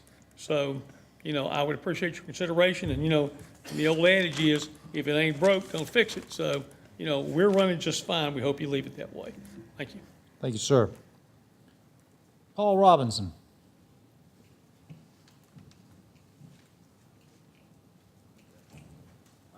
Paul Robinson, Assistant Chief of Bethel. I'm here, obviously, to talk about our budget. Not going to rehash all our reasons and whatnot. Don't want to bore you with all that, but it is about the pumper tanker that was requested. Just some thoughts, the county uses contractors all the time, and essentially the fire departments are your contractors for fire service.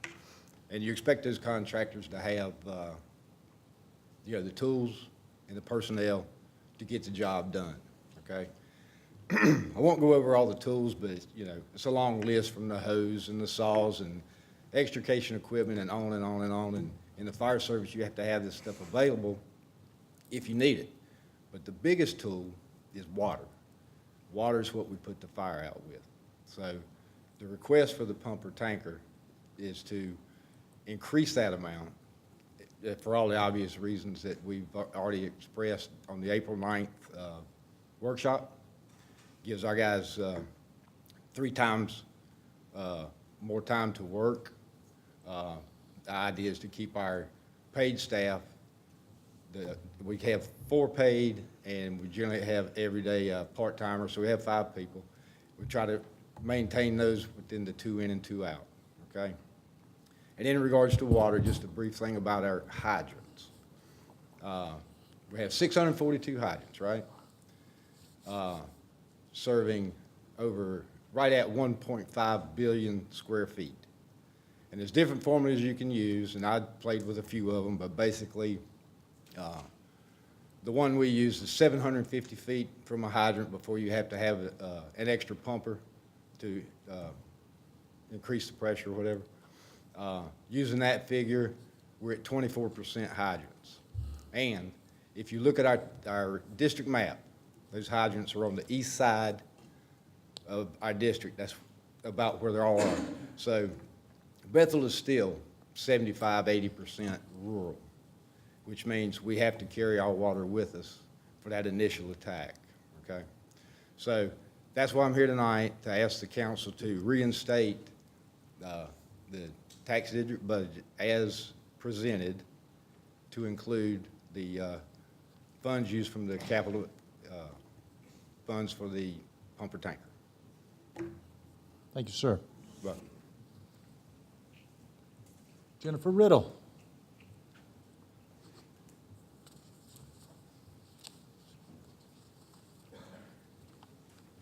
I'm back. Good evening, council members. I am not going to take up a ton of your time. I think it's most important that you hear from the chiefs tonight. But following the April 9th meeting, I did send an email on April 12th through Councilwoman Love. I just want to show of hands real quick who received it and who didn't. And if you didn't, I have a copy here, Allison, if you wouldn't mind distributing it. Give it to clerk? Okay, I'll give it to the clerk. These are just reinforce the points that Assistant Chief Robinson shared with you regarding the pumper tanker and also reinstating our 2.4 mils. I think we talked about that at the last meeting, and then also reinstating the budget exactly as requested. So I'll hand those over, and then I will go ahead and turn it over to our next speaker. Thank you so much.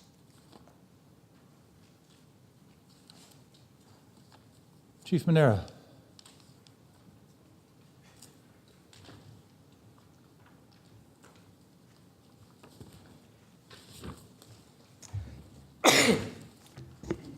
Thank you very much for allowing me to come. My name is Dominic Manera. I'm the sitting president of the York County Fire Chiefs Association. I live at 139 West America Road in District 3. I'll try to make this as painless as possible and get through it as quick as we can because we're all tired.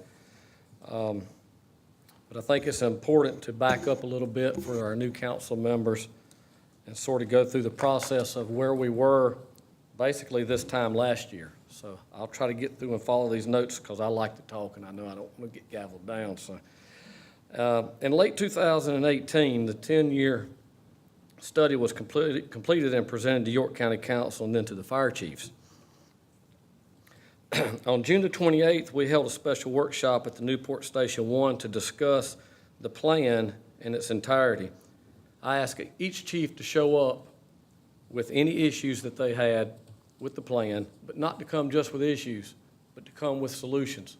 Because I don't think it's fair to just be negative. If we have issues with something, we should offer solutions for everyone involved. At that meeting, we discussed 4 issues that we felt needed to be addressed. At the next chiefs meeting, which was in Fort Mill, we voted on each issue individually. Each issue passed unanimously with the exception of 1 no vote in regards to dissolving the fire board. Page 9 of the 10-year plan was the elimination of the rural fire board. We agreed that the fire board had outlived its usefulness and needed to be abolished. The recommendation of the development of a 5-member advisory committee was very well received, and we looked forward to this change. There was some time that took place before the board was eventually formed. Once the board was formed, we were told that the meetings would not be open to the public and we could not attend. Each month since the formation of this board at the regular fire chiefs meeting, I asked for a report from the board. To this date, there has not been any report given other than we've met and we're working on things.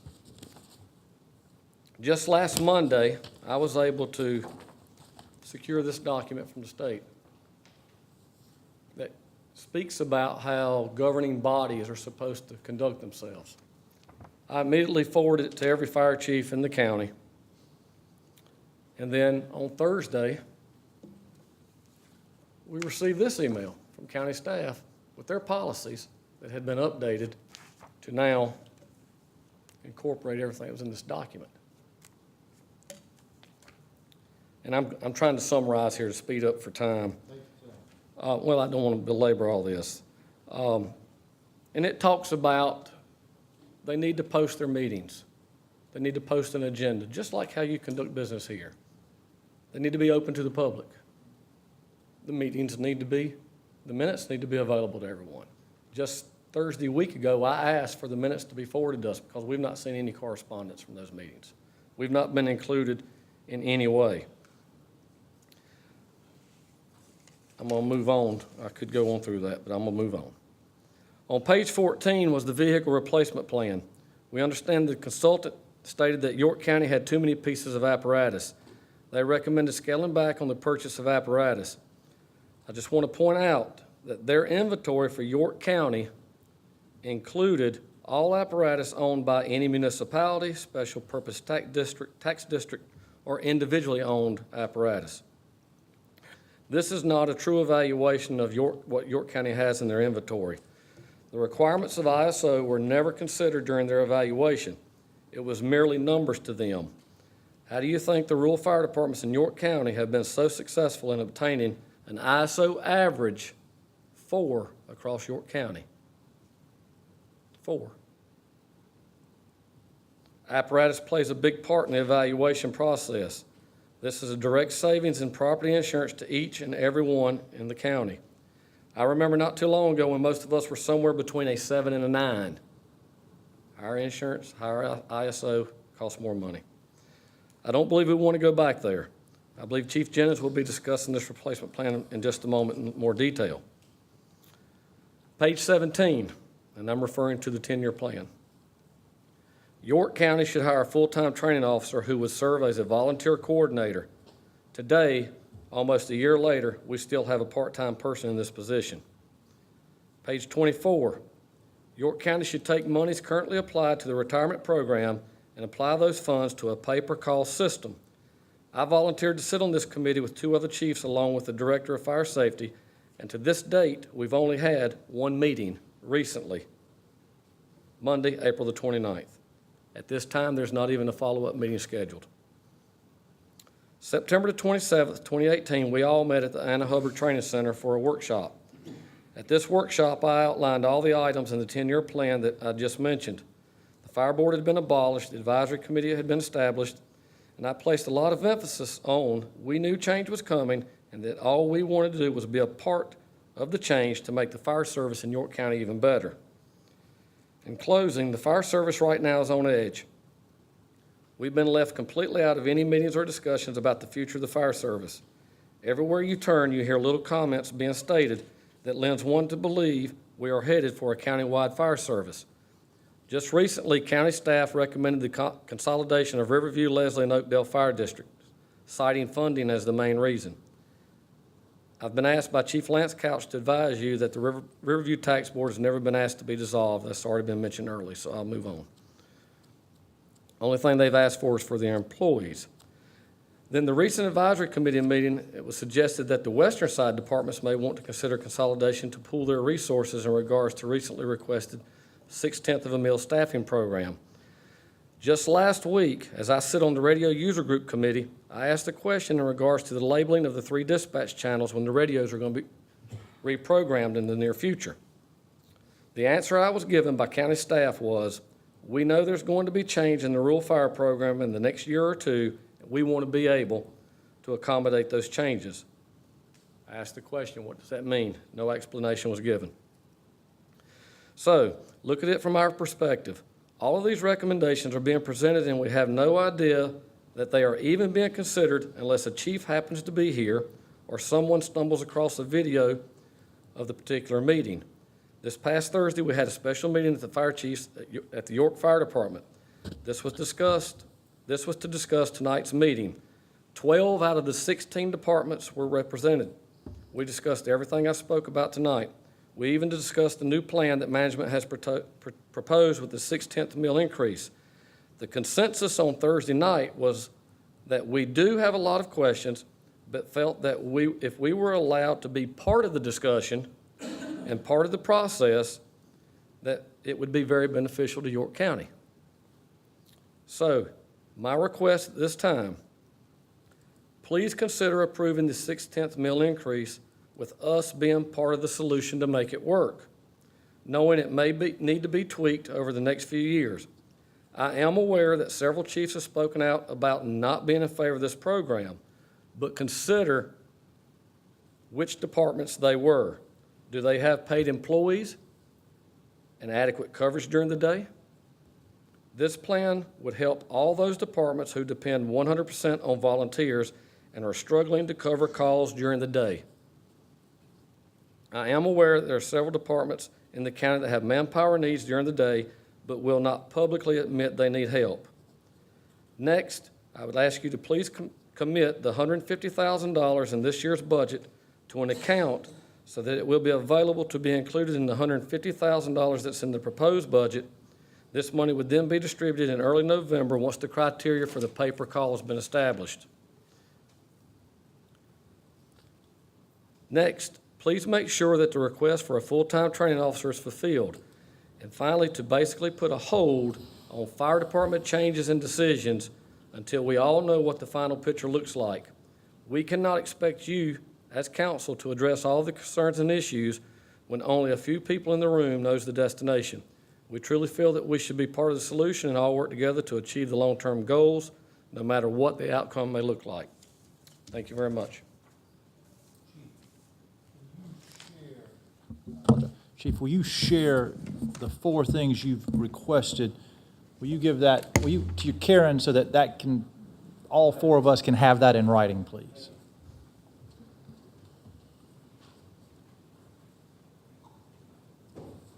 Chief Jennings.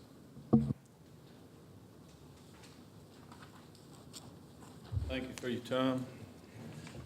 All I can say is I'm glad y'all all are willing to be councilmen for York County. I don't think you could pay me enough to make me want to sit up there with all this stuff. But this is following up a little bit on those recommendations, but I got a big concern that things are moving too fast. Council doesn't know what's going on all the time. And the chiefs certainly don't know what's going on all the time.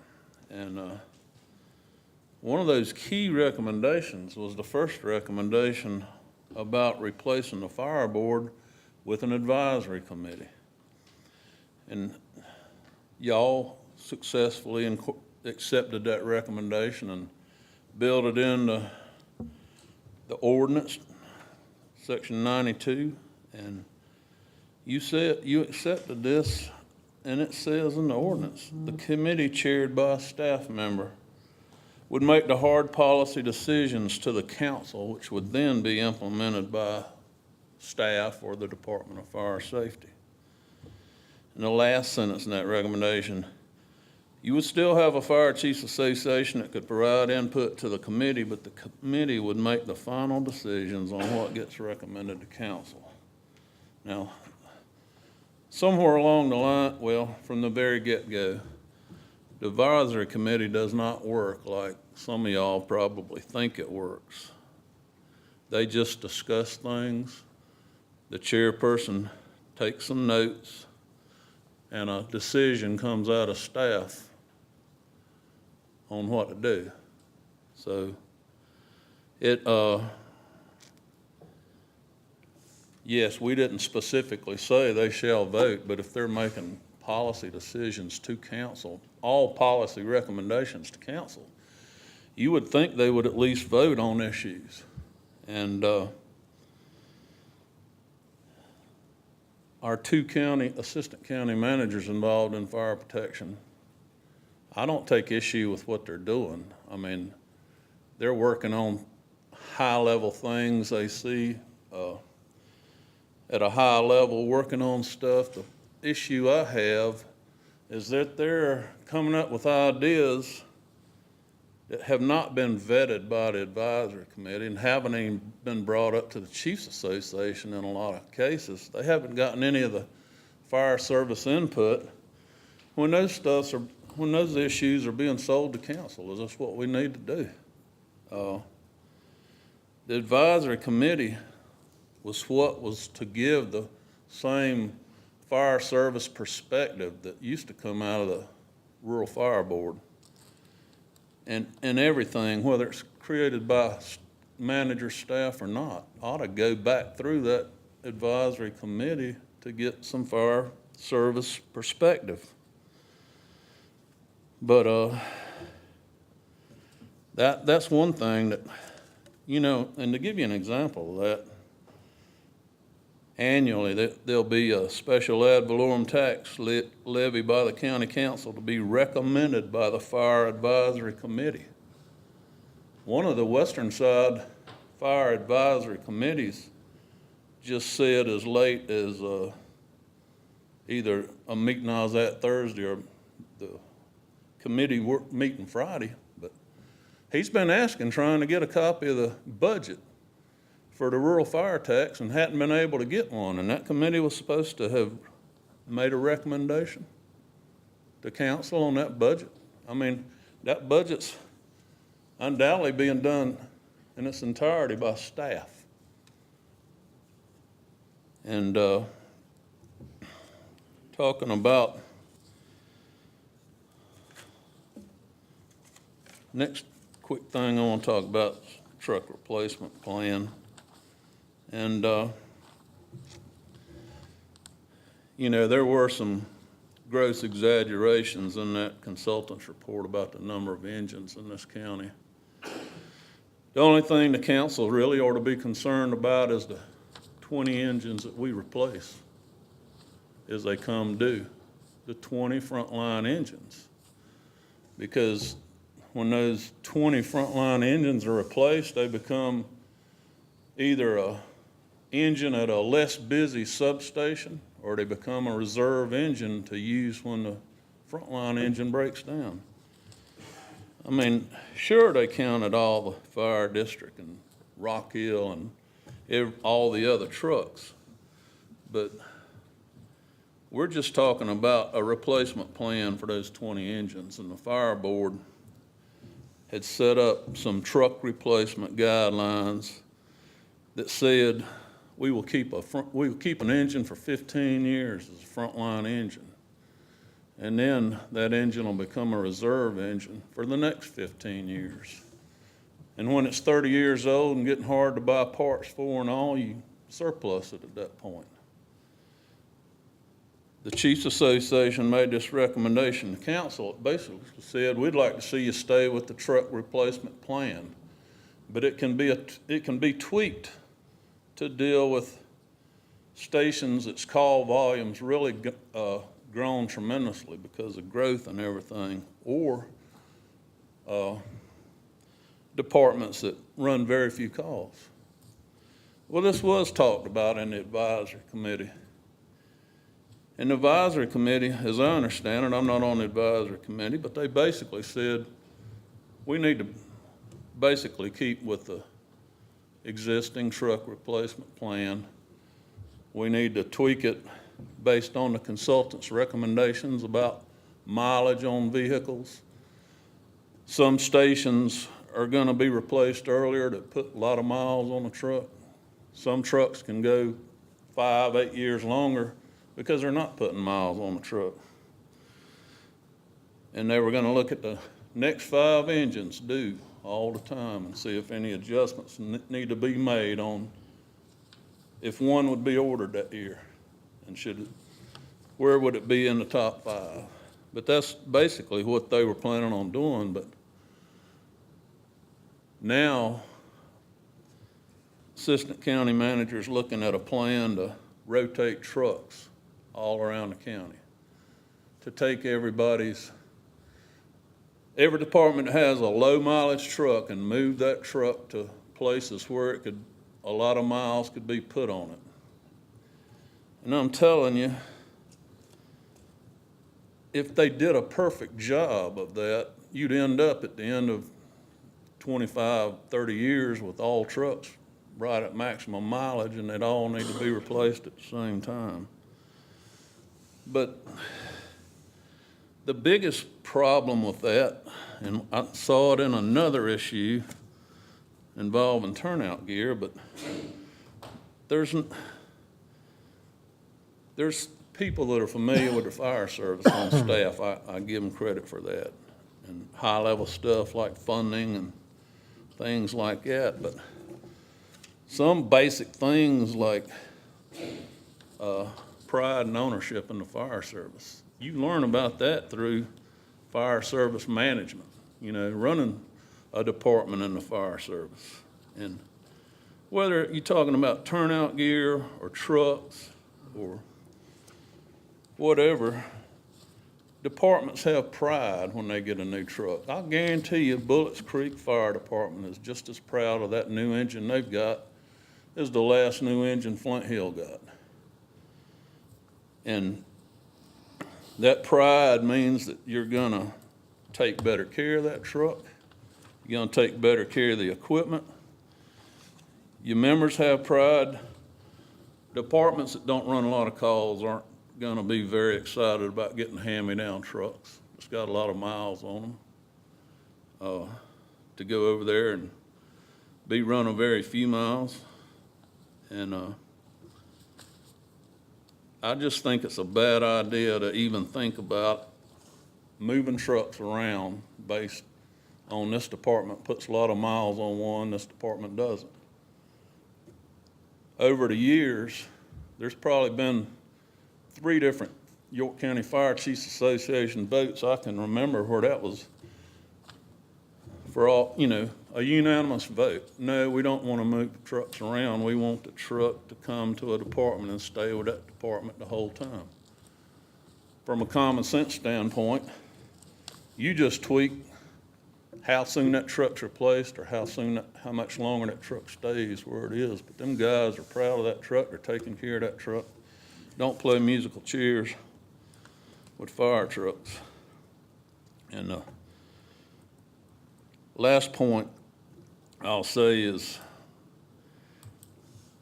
Chiefs Association made a recommendation to council on having a volunteer incentive program that was a pay-per-call system. Every single volunteer fire department firefighter in the county would be paid the same amount for going to a fire call. And that was the volunteer incentive program. That's where we wanted the money going to the LoSAP retirement program that wasn't earning anything. In fact, it was losing a lot of times. That's where we wanted that volunteer incentive program money to go to a pay-per-call system to reimburse volunteers' expenses. I think it's a great idea what staff is working on. I've even proposed having 8 or 10 paid firefighters that would put a couple firefighters at each station throughout the areas that don't have paid firefighters now.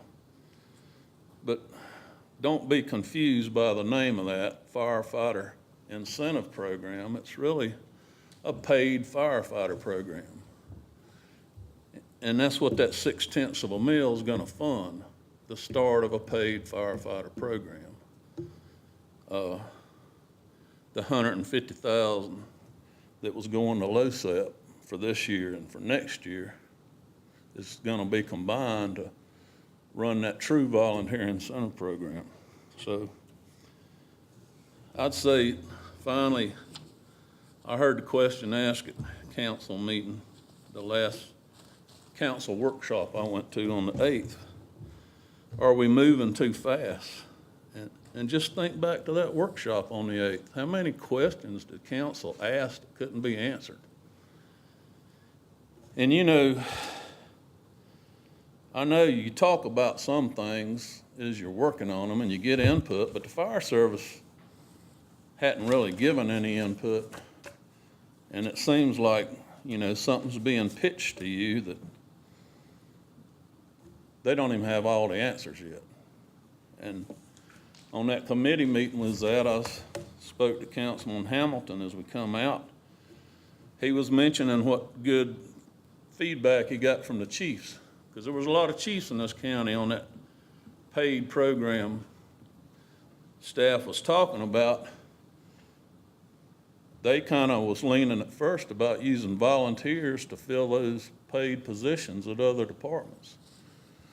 And points that I hadn't even considered myself was a lot of the volunteer chiefs said, we don't want our volunteer firefighters to be filling those paid positions because every day they work for another department in a paid position, that takes them out of our fire district. They can't volunteer for us. So that's just kind of some of the things that needs to be considered that don't get considered when the fire service is not involved. Like I said, I don't take issue with what staff's doing, but there's got to be a loop back through to get some fire service feedback. Hopefully that advises. Thank you, Chief. Mr. Shanahan. Yes, sir. Do the Fire Advisory Committee minutes, do those exist? Minutes are on the website, yes, sir. I would ask Mr. Shanahan, I'm gonna ask you to have every minute from every meeting sent to every member of the council and to every chief in the county, please. If that could be done this week, if they exist, we can email them out. It should not be that hard. And if we have them on the website, they should be readily available to everyone. Yeah. So I would ask that we do that this week, please. We'll get that done tomorrow. Well, they've only met for less than a year, so, yeah. Yeah, we'll get it done. Chairman Johnson. Yes, ma'am. I would also like to raise the question that I had actually addressed this to county manager this week. The meeting postings are made on the door at the fire training center, and that's something that I feel like is I mean, it would just appear that they didn't want people to attend those meetings, so I would like for that to be posted somewhere that's a little more obvious to everyone. Mr. Shanahan, can we put those on the website? Yes, sir. Thank you, sir. All right, back to number 2.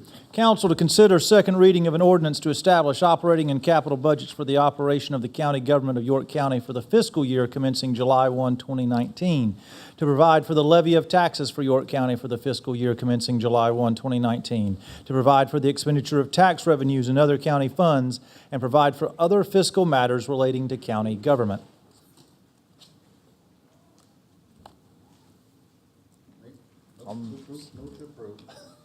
Second. Any discussion? Mr. Winkler. I'll just say, last Friday, I harped pretty hard and was quite vocal in that meeting on county management with the 0.6 of a mil plan, and told them at that time I did not intend to support that at all on the budget. But I've talked to a lot of chiefs since then, and I'm glad to hear that at least the majority of the chiefs think that could be a good program, but only if they're involved in the process of the program. They will be. And so, with that said, I changed what I said last Friday. I said I would not support it unless something changed, so it's changed for me. The chiefs are the ones, as I've said, we've got wonderful county management. I support our county management a lot, but none of them or myself have ever put on an air pack and run into a burning building. The experts at that are those people sitting out there. They have to be involved in every step of this and what's going on with their recommendations. Now, you know, again, it is an advisory committee, and the chiefs all told me they know they're not law when they give a recommendation, but they should still be involved in those recommendations and on those processes, so that if they have an idea that might improve the process that county management is looking at, they can be involved in that and bring that through that to council up here. So tonight, I will support the budget as is presented with the 0.6 of a mil, as was amended for 0.2 to, you know, the last presentation. I'll support that with the understanding that I will be watching and listening to our chiefs and expect that they be involved in the process of this. Mr. Winkler's right. In our meeting on Friday, I was very grateful to have the input of the chiefs who attended, who voiced some of their concerns over the program. Frankly, you know, I do commend Andy and staff for putting a plan together that has an intent to fix a problem. And one of the chiefs even mentioned the word crisis in his department, where they're just short-staffed. And, you know, that may not be the case everywhere, but it certainly is the case in some places. And I think, you know, staff has done a commendable job of trying to put together a plan that addresses the areas of need and addressing those specifically. Perhaps there's a little bit of confusion just from the name. I think Mr. Winkler's right. You know, it's not necessarily a volunteer incentive program. It's let's pay some part-time firemen to address need. You know, and I think looking at it from that angle changes the perception a little bit. And with some of the issues that we had on Friday with the plan continuing to evolve and with the input of the chiefs, I would also be supportive of it. I missed the Friday meeting. Apparently, it was pretty exciting, and I'm not real sure that I'm clear as to what's going on. What I do understand is that this second reading of the budget includes the 0.6 recommendation to raise the fire board tax millage in order to allow for people. And how that's going to be done and how those funds are going to be spent, I don't understand yet. My biggest concern is that at the last meeting, we had a discussion about the capital plan for the fire board, and us hearing that the study essentially said that we have more equipment that we need, and so the logical deduction from that, or at least what I thought was logical, was that perhaps there is some amount already within what we are currently charging folks to cover that doesn't need to be spent, or that can be spent on people, because I don't think there's any question that right now our job is to protect our people, to protect our firefighters, and to do it in the most cost-effective way that we can do that. And I do think that's what staff's trying to look at. We need to do a better job of communicating. But at this point, I'm going to allow second reading, but I have real concerns that we don't have a capital improvement plan. And for that reason, I'm not really sure why we have to raise taxes, especially when we don't have a plan of how to spend it. And we've not come up with the capital improvement plan to fix that. There's lots of moving parts here, and this is a big concern for me. So I'll allow second, but I'm real concerned and would want to get answers before third reading before I could approve it on third reading. Dr. Blackwell? I'm good. Mr. Roddy? Well, I always have a comment. Well, just listening to the presentation just now, I guess some of our chiefs and firefighters have mixed opinions about what we're ultimately trying to achieve, because I received a phone call about the good that this incentive program or helping fund some volunteers, because when you don't have reliable volunteers during the daytime, one way to shore up that coverage is to put a little money on the table. And we've all heard from different people that say volunteer firefighters don't do it for the money. Obviously, there are a lot of them are working during the day and unavailable, so we need to shore up some of our coverage during the day, and I think some of this funding mechanism will help shore up some departments or fire departments who have a little trouble getting people during the daytime. And if there's any concern about where we're going long-term, yes, we've talked about paid firemen or paid fire service over a period. And I can't stress this enough, just speaking with Andy and staff, this is not something that we're looking to move to immediately. But what we're doing now is trying to address some fire departments' needs that have shown through that they needing people during the day in a more reliable way than just counting on pure volunteers. There's no effort that I can see to do away with as many volunteers as we can have.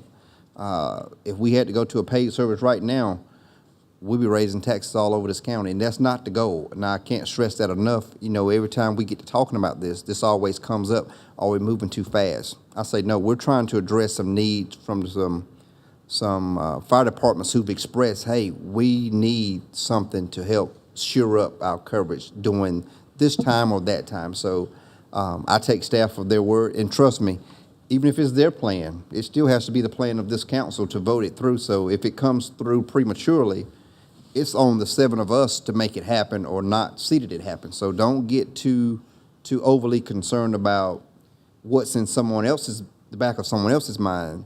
The plan can come forward, but the buck stops here with us to make it happen, or to make sure we taking the right steps at the right time to move to that. And I know fire services was kind of the conversation, but I always like our process of going through the budget, how we hear from the different departments, hear their concerns, and with the cost of living in York County and Rock Hill, Fort Mill, Clover, TK, and everywhere else where our employees coming from, I always like to see us be able to put something on the table, because the price of gas, the price of milk, the price of daycare always seems to be going up, and anytime that we can put something else on the table in the form of a raise for our employees, I always like to see that. And I think this budget does have some raise implications in it for our employees. That's always good, because let's face it, we have a good community, and as we can see now, people are wanting to move here, and it's driving the cost up. Charlotte's playing a big part in the cost of living in Rock Hill, so anytime we could incentivize our employees to stay on with us in the form of a raise, I always like to see that in the budget, and this one has it. So I definitely support the budget where we're at now. Dr. Blackwell? my wisdom of over 20 years of being in politics is telling me, why are you getting ready to open your mouth? But I've got to. And I'm supportive of this. My concern, which I'm always open to hearing everybody, giving everything a chance, is the firemen do this for the love of what they're doing, protecting people. So I don't know if an incentive thing for the day will get them off their job to come do the work. But hey, if it works, great. But I have reservations, but we'll see. Ms. Love? So I absolutely do support an incentive plan. I would not want the firemen to be taken from one department and incentivized to go to a different community, because I think they work for their community. I think they do that out of the goodness of their hearts. It's something that not all of us totally understand, but thank goodness they do. And I wouldn't want to incentivize people from one fire department to actually be paid and be moved into another department to spend their time, waiting for a fire call. So one of the things that does concern me, though, is that at the last council meeting, there was a vote by council, and it was 6-1, and that was for a fire tax board to be able to dissolve or disband themselves, to vote for that. I know that was not fully vetted at that time, but in speaking to a couple of different council members, the reason that there were votes yes for them to be able to do that was that because it's their district, and if that's what they want to do, then that's what they should be able to do. And I think that's all well and good, and I think it's Chairman Johnson's district, and if he vets that and he realizes that, hey, that's what the people want, that's what the fire tax board wants, then you know what? That's what they should be able to do. But on the other hand, we have a fire tax district at Bethel who's asked for a pumper tanker. We have the money in the bank to buy that pumper tanker that we've collected over many years, and if we're going to allow one fire tax board to make the decision to disband, but we're not going to listen to another fire tax board on where they think those dollars should be spent with the safety of the people in mind, then I think that's somehow counters us in how we think about fire tax boards. So I have that concern. I will not be voting for the budget tonight because, along with that, I have not seen. I know it's important to move this budget along, and I know there are the votes for that to do that tonight. But I feel like I'm just not comfortable moving something along that I haven't really seen, and that's the equipment replacement, the apparatus replacement plan, and we don't know exactly what the incentive plan is going to look like. I feel like we're rushing things. In more ways than one, I feel like we're rushing things, and so I won't be supporting the budget tonight. Try to wrap us up.